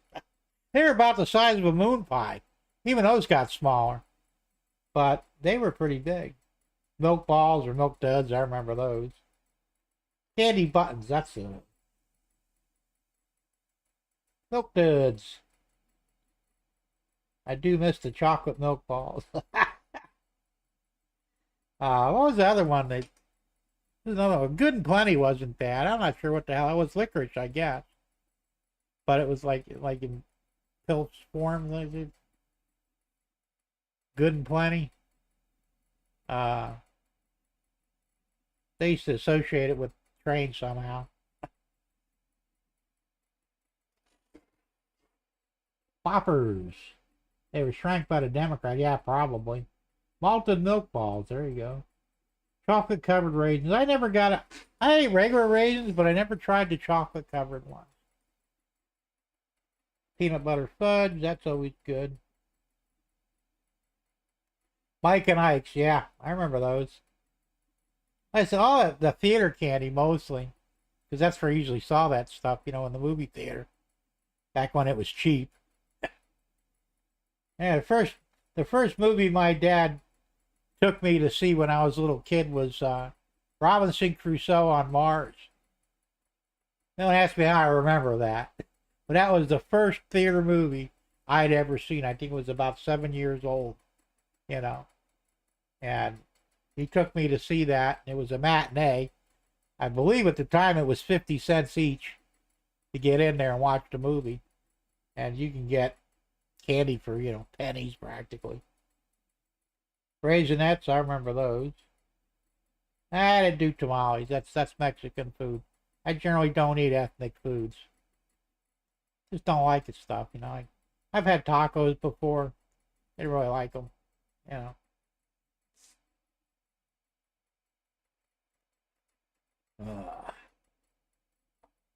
Yeah, those really were, it's funny because we sound like our parents, isn't it? Because our parents just said, when you're growing up, your parents, yeah, it's the good old days. Back when everything was cheap and plentiful and the world was a better place. And for us, it kind of was. But now that we're looking ahead now, right where we're at, it's like, man, we really fucked this place up. It's not good, It's a shame, too, because the world is not what it used to be. And it's hard to believe. I mean, the kids today, like the youngsters, like 10-year-olds or whatever, they probably wouldn't even believe that anything that we actually told them. They'd think we were lying, because, they're just not familiar with any of it. Oh, yeah, the Red Hots. I like those. Those were good. They were hot, too. The cola candy, they were good. It comes, the wax bottles. There you go. That was some good stuff. I used to get them every time we went to the drive-in. Remember those? My dad took me and my brothers to the original Planet of the Apes series of movie 3, I think. Yeah. We went to the theater to see those, too. That was back in the late 60s, I think. There was some bad parenting along the way. I don't know. Not really. I mean, unless you're being facetious, but, my mother was the disciplinarian in the house, and she wasn't very good at it. Of course, we were pretty good. I mean, we gave her grief because we could. My dad, on the other hand, we were terrified of screwing up, because he thought he'd kill us. I mean, but my dad was totally passive, and I said I only beat my ass twice, and I had it coming. But, hey, Derek, how's it going? Good to see you, man. Sugar daddies, yeah, I remember those. My grandma always stocked up with Mary Janes. I think I remember those. And sugar babies, yep. Like I said, we had respect for our parents, sort of. I mean, I was very, very respectful of my dad. Like I said, I knew my dad loved us and he never stopped showing us, but if you really pissed him off, it took a lot, but once you got to that point, look out because you're going to get hurt. Yeah. That he beat the shit out of me in front of a cop because I called the cop a pig. Never did that again. And that cop just sit there with a big shit-eating grin on his face. He thought it was funny. Now, today they had locked my dad up for probably life, you know. Took me away to a home, and you know, it would have been all over. Twizzlers, yeah, Twizzlers are good. So, like I said, my mother was on a power trip mostly. She liked to exercise her authority, you know. So she'd try and get us to do, both me and my sister. My sister's younger than me by 5 years. Before my brother was born, and she would try and get us to do things that we didn't want to do. Like, you know, we had chores, and that was things we needed to do, you know. There was never any argument. My job was to take out the trash, or every other day was wash the dishes. And my sister had to wash dishes on the other days and do the laundry. And we all took turns doing stuff. That wasn't the problem, but she would just be stupid, you know. And you guys go out and, what would she do? She'd ask us to do something that really wasn't our job, you know. Let's do it yourself, you know. She'd get all pissed off. Get the spoon. She had the big wooden spoon, you know, that we used to laugh at. I had more of those things broken over my ass and you know what to do with. You know, and she'd whack me with it, snap it in half. I'd be laughing at her, you know. That's the best you can do, Mom? She'd get pissed off, send me in my room, and then go in her room and cry for the rest of the day. My dad would come home, what's going on? Oh, your son's being an ass again. Oh, he's just a growing boy, leave him alone. So he would never discipline me unless I did something seriously bad, you know. Because that wasn't his way, you know. And he knew that I wouldn't do things that bad because I didn't want to get whipped. So he knew my mother was kind of on a power trip, and he'd try and calm her down, but you know, she used to get pissed off with him too. He always takes his side. And that made things even worse, you know. So the next day she'd try and do something else. Gerald says, I took my two sons to the midnight premiere showing of Freddy's Dead in the 90s. I never saw that one. Russ says, I did not want to meet my dad's belt after the first. Same here, man. Like I said, when I call that cop a pig, he whipped his belt off and started wailing on my ass. I mean, well, actually, my whole body. I think the only place he didn't hit me was in the face. Back of the head, the back, my legs, my ass, my gut. He was just wailing on me, man. I mean, he was pissed, you know. Because that was, to him, that was the thing. You didn't disrespect authority, you know. Well, I learned a valuable lesson that day. Don't ever call a cop a pig in front of your dad. And I never did after that.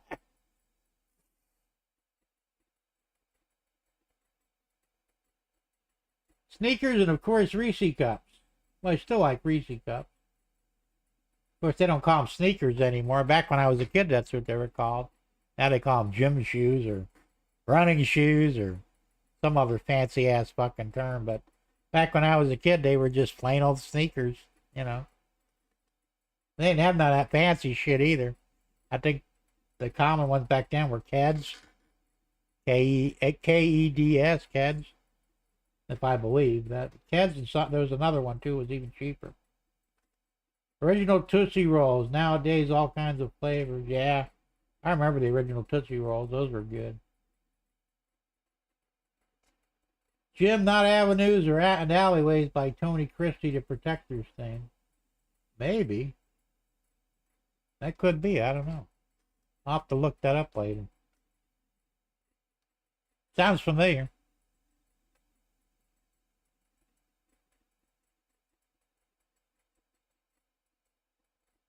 Yeah, I like Tootsie Rolls too, but I have no teeth, so it's kind of hard to chew them.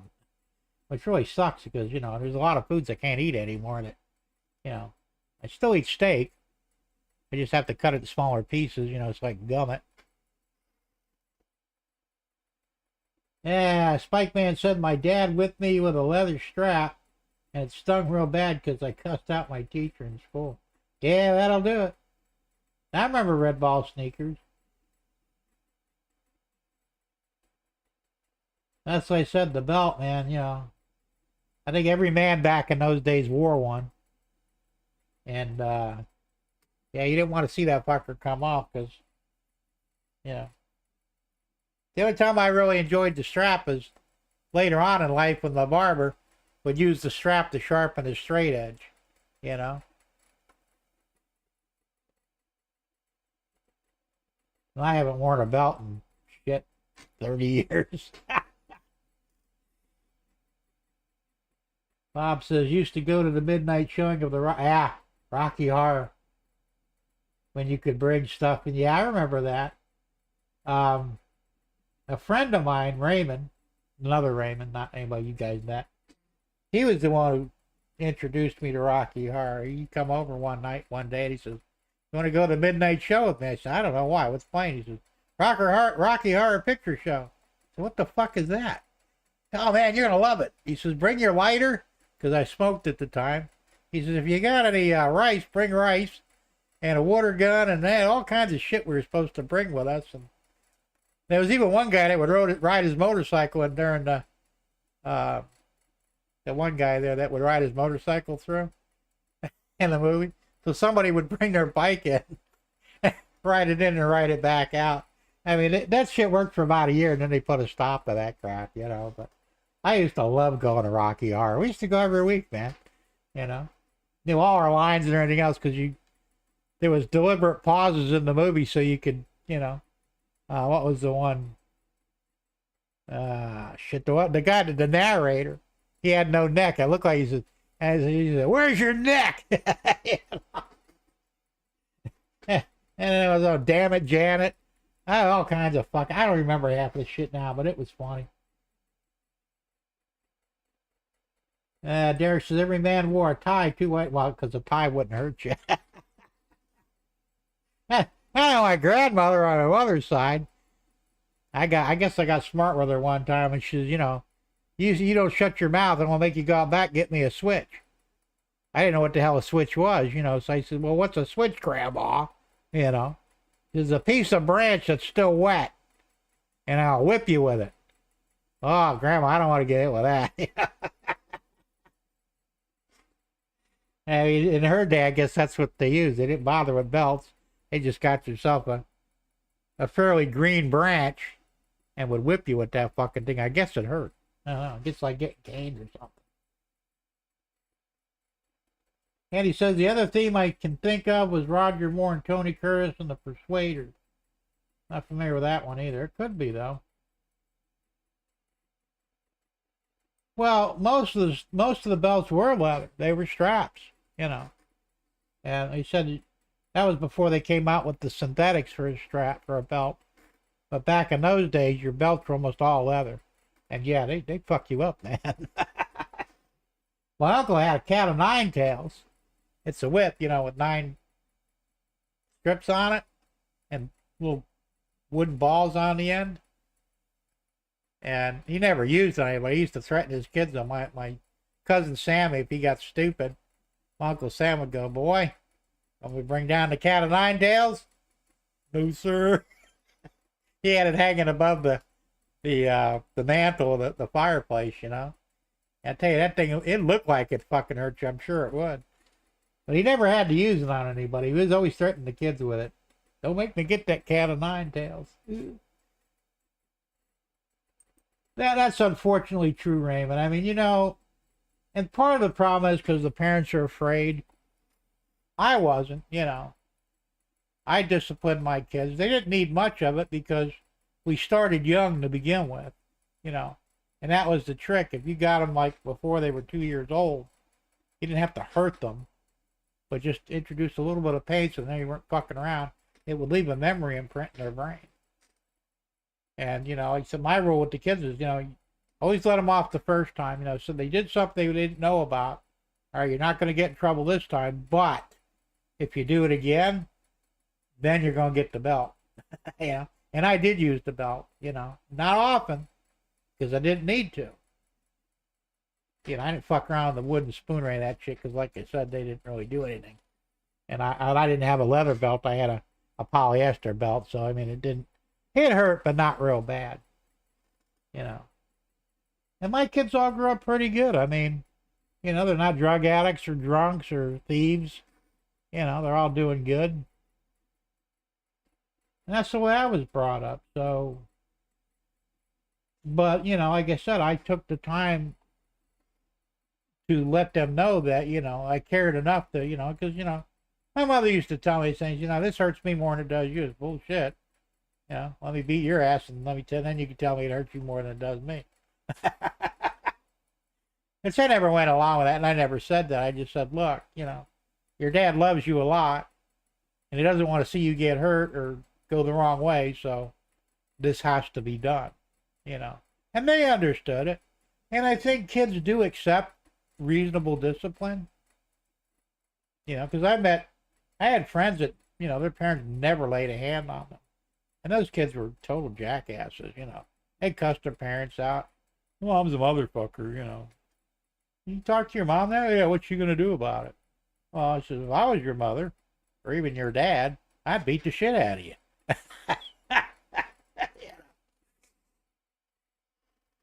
And I did, you know, so there were times where I actually did. I said I had a friend, she had multiple sclerosis. She was confined to a scooter. She couldn't walk anymore. And her 10-year-old son, who looked like he was like 16, he was very big for his age, he used to smack her around. I didn't know about that. We were out walking the dogs one day, and he just punched her right in the fucking face. You know, hurt her. And I just, man, I fucking lost it, you know. I grabbed that little fucker by the neck. I was ready to fucking drill him. If you ever lay a hand on your mother again, I will end your fucking life, you know. Oh, I'm sorry. You don't fucking hit your mother. You just don't do it. And if you do it again, I will beat you senseless. I may even kill you, you know. He never laid a hand on her again after. As a matter of fact, later that night, she pulled me aside. She said, thank you. I said, well, I can't believe you let him do it. She said, well, what am I going to do? I said, doesn't matter, you know. You never let your kids talk to you or lay their hands on you for any reason ever. Once that happens, you're done. You lost, you know.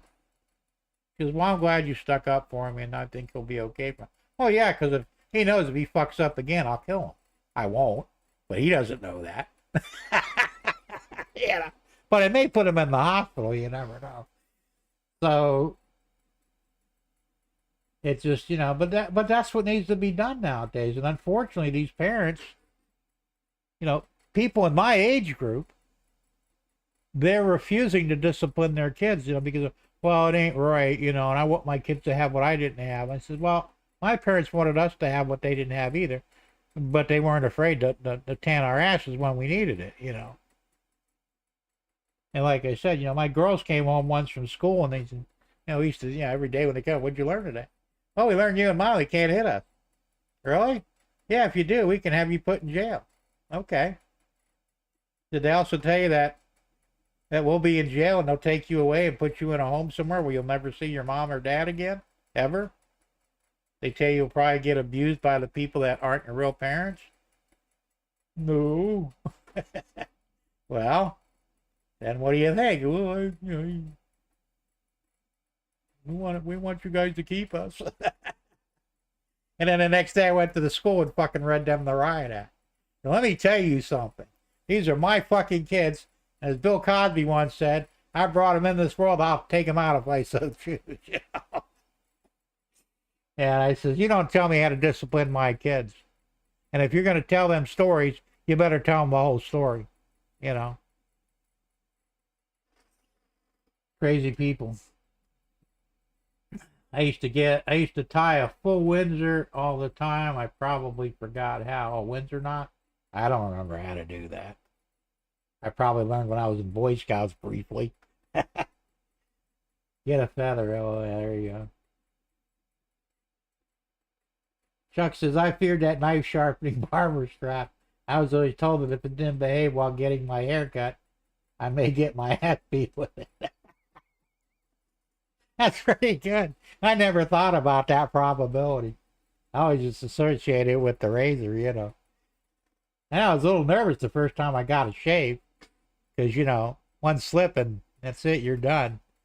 But, you know, but they said you always have to have really good faith and trust in your barber and never piss him off while he's shaving you. But I love getting shaved by a barber with a straight edge and a hot towel and all. Yeah, that's the only way to get a shave.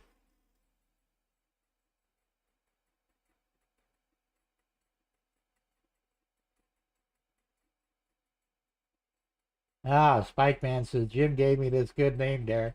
Actually, it was Tom Grassie's idea, but I went along with it because I thought it was good. Derek says, well, it's the perfect name. Don't change it anymore. Russ says, did he provide the gun to his kid, Tom? Dang, Jim, it's 9:22. Yeah, it is. Getting up there, isn't it? It's almost 9:30. Well, yeah, 9:22, almost 9:30.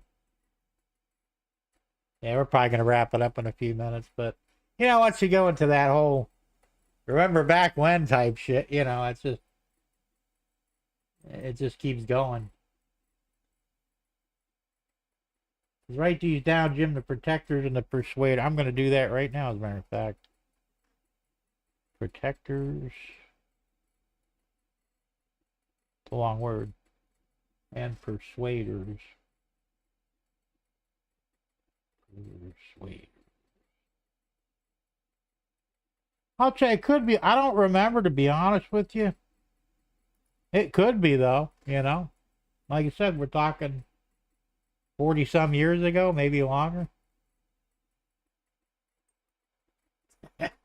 Yeah, like I said, my memory isn't what it used to be.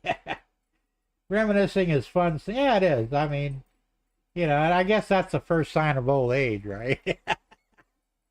I used to tell my dad when he'd do that, Dad, you know that's the first sign of old age, right?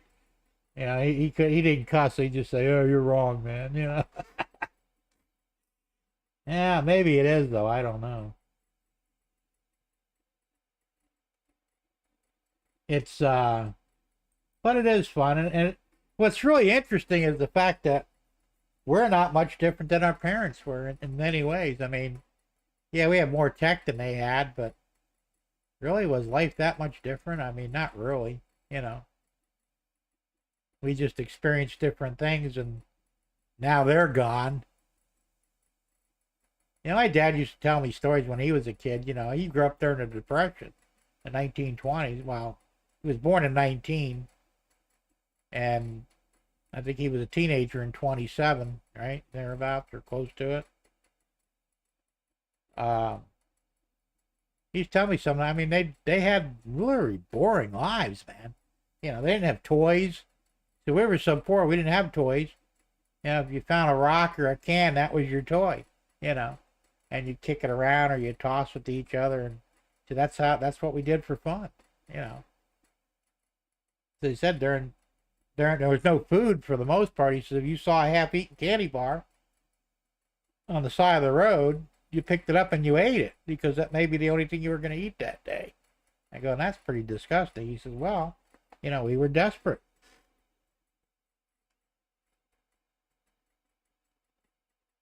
Spike Man says, Jim, I uploaded a few videos of the 1872 DSP and P Red Brass. Oh, cool. I'll have to check them out.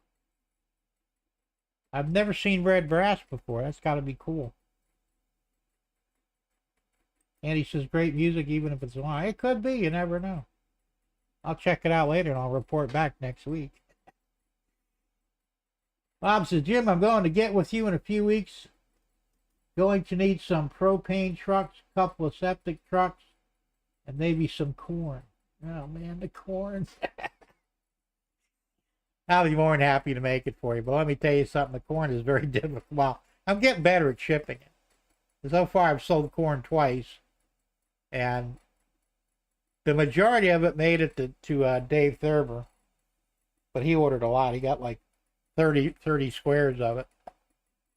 And there was only 2 that were damaged out of the 30. Then I gave 4 squares sold 4 squares to Dwight Curley. And I made the mistake of putting one of the septic trucks in there. And the truck broke loose because I hot glue everything to the box.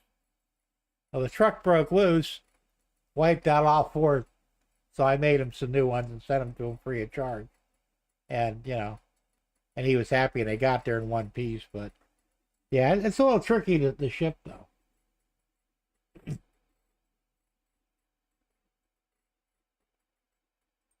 That's true, Gerald. They could. I mean, the news really didn't lie to you back then. Remember Walter Cronkite? Who was the other famous one? I can't remember his name now. But Robert Vaughn. Yeah, he was a good. I liked him, man. He passed a few years back. I think the last movie he did was a space movie with the hell was the name of that? I just watched it too.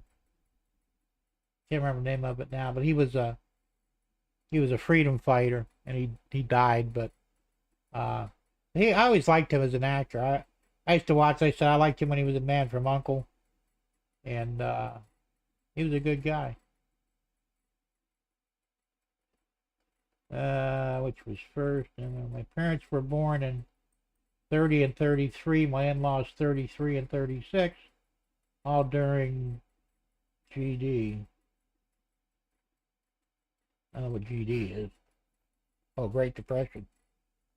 Yeah, like I said, because the Depression hit 27. Was it 27 or 29? It was 29. And it lasted, I think, for a decade, more or less, didn't it? Thereabouts. So my dad used to tell me a lot of stories. They had the soup lines, and, you know, if you were hungry, you can stand in line and get soup. They had the CC camps he worked in. That was like a government day labor type thing. Didn't pay much, but gave you a few pennies.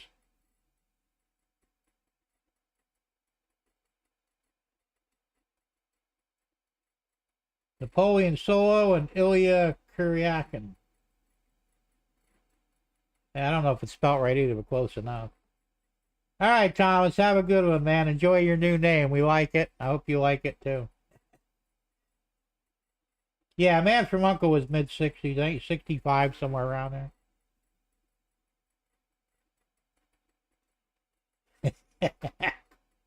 there. Too much information there, Thomas. That's all right. I'm just messing with you.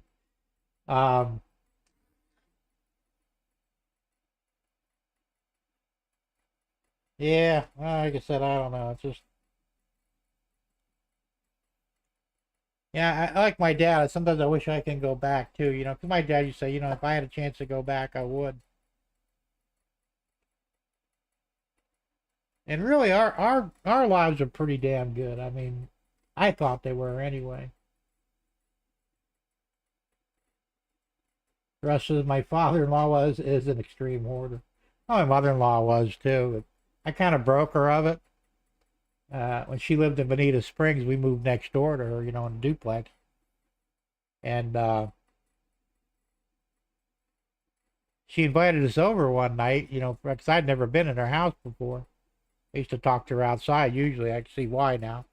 I walked in and there was literally, you know, areas where you could walk through. What the hell is all this shit for? Well, it's good stuff. I said, that's not what I asked. And what do you have it all for? What are you going to do with it? Well, you know, when I die, Debbie will get all of it. I said, you do realize we're going to get a dumpster and that's where it's all going to wind up, right? Why the hell would you do that? Because we have no use for it. Why are you keeping all this stuff? You're never going to use any of it, you know.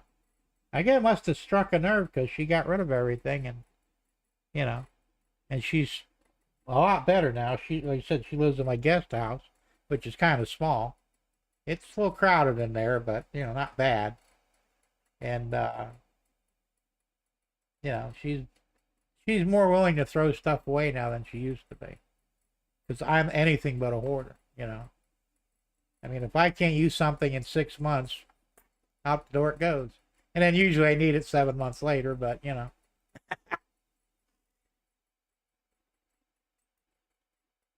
And Derek says, be careful, Spike, man. It's a catch-22. The longer you wash the Spike, the longer it gets.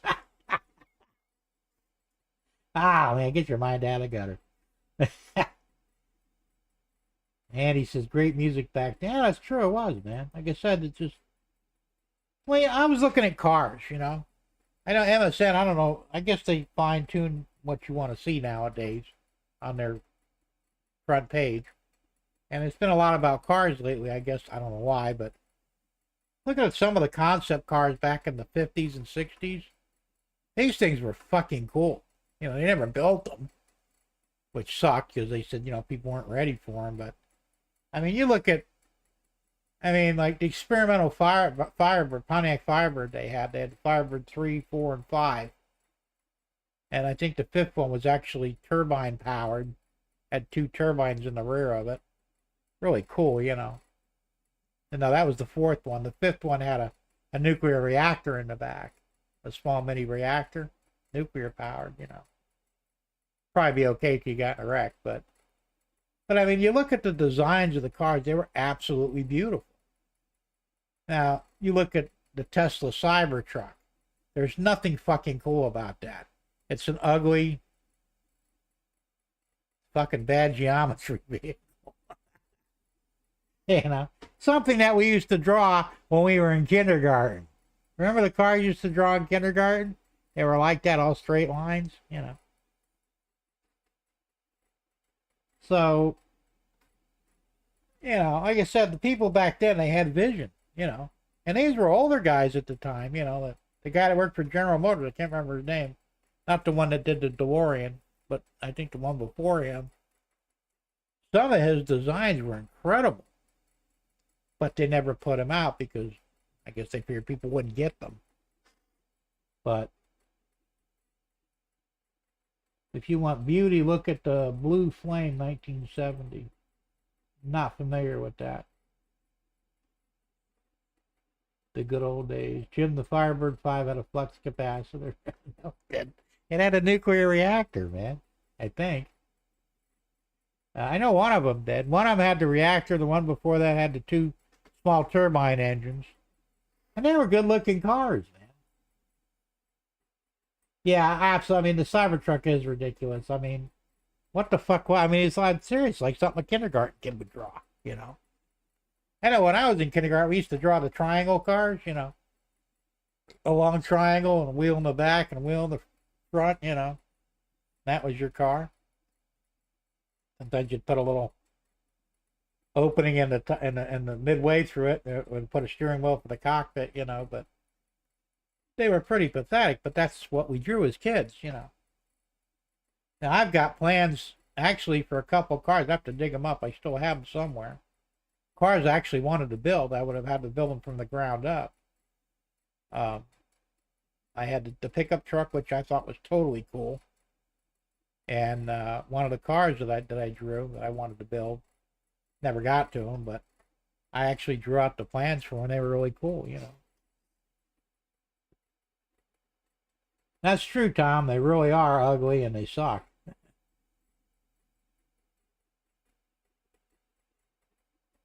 Oh, okay. I might have heard about that, but I sort of remember it, sort of vaguely.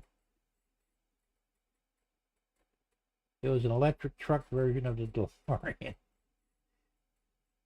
I heard they're going to build a new DeLorean. I saw the concept car the other day on MSN. It's actually a good-looking car. Of course, it's electric. If they just kept the gas, it would be better. But they think it's going to take off. Of course, the guy that built the original DeLorean, he's dead, isn't he? I think. There's a family member or something brought it up.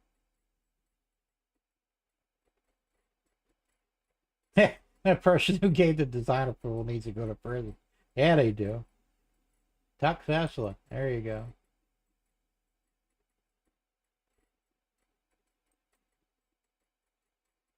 Yeah, that would be weird too. I heard the Plaid is fast, but it's still, I don't know. Hey, you know, one of the guys I watch on Guns and Gadgets, he does report on Second Amendment and all that stuff. He bought a Tesla Plaid, and he had to take it back to Tesla like 5 times already because it's a poorly. He said it's a poorly built car.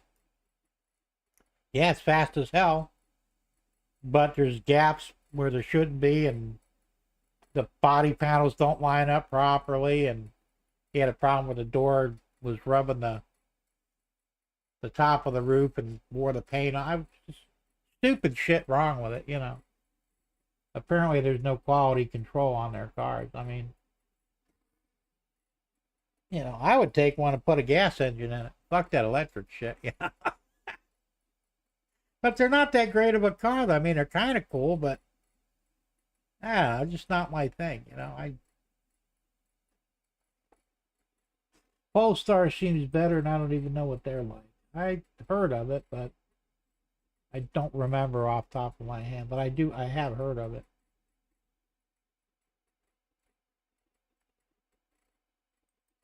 Battery drains on them too fast, go 3 miles, and need to be recharged. Give me a gas car. Well, absolutely. You know, electric cars will probably be the thing someday, but not today. And they're going to have to, they're going to have to bring down the price, make the batteries more reliable. You know, the lifespan of those batteries is only about 5 years. And they're $25,000 for a new battery pack. After you just paid 70 or 80 or more thousand for the car. Who in the right fucking mind would buy one of these things? Well, yeah, but your insurance is double. Some states are charging a road tax now because you're not buying gas anymore. So they're taxing you based on your mileage. The cars are very heavy. They destroy the roads. That Tesla Model 3 weighs almost as much as a semi-cab, from what I understand. He's like six or 7,000 pounds. You know. And really, how well will they do, like in the rain or, you know, use something that heavy ain't gonna stop too well. And then, of course, they're all electric. Like I said, if something goes wrong and it catches fire, there's no way out of the car. The door latches are electric. The windows are electric. You know, fuck that. Why don't they make the doors mechanically open? Fuck that electric shit, man. I mean, electric's cool on some things. I don't mind power windows, but doors, give me a handle with linkage. At least I can get in and out of the fucking thing. You know how many people have died in the Teslas already when they caught fire? Or if they go in the water, same thing. Shorts out the batteries, nothing works. So we'll pass on that, thank you. All right, guys. Well, it's getting kind of late, so I should probably wrap this thing up. Oh, wait a minute. Designed by computer, built by robots, driven by idiots. There you go. Derek says, agreed, Thomas, not a fan of electric. Neither am I. The Dems are getting rid of electricity, but want us all to drive electric cars without the infrastructure to charge them. We would need twice as much, well, more than that. Hell, if the grid can't handle everybody turning on their air conditioner simultaneously, how in the fuck are they going to charge, 200 million cars simultaneously? Ain't going to happen.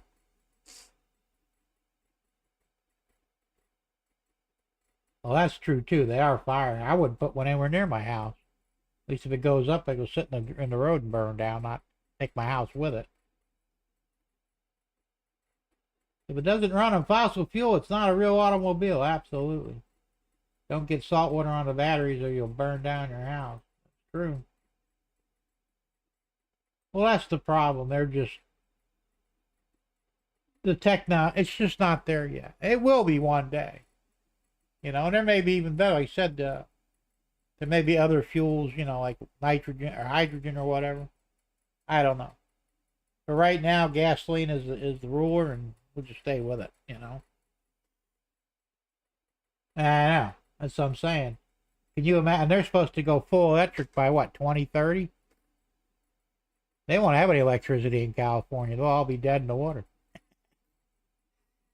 And the Sig Man is in trouble again. Yes, he is. And right now, I'm going to go ahead and wrap this up. So, I'm going to say goodnight and put on the outro, and you can flip off or cuss out the Signal Man, because that son of a bitch has been there for what, 2 years now?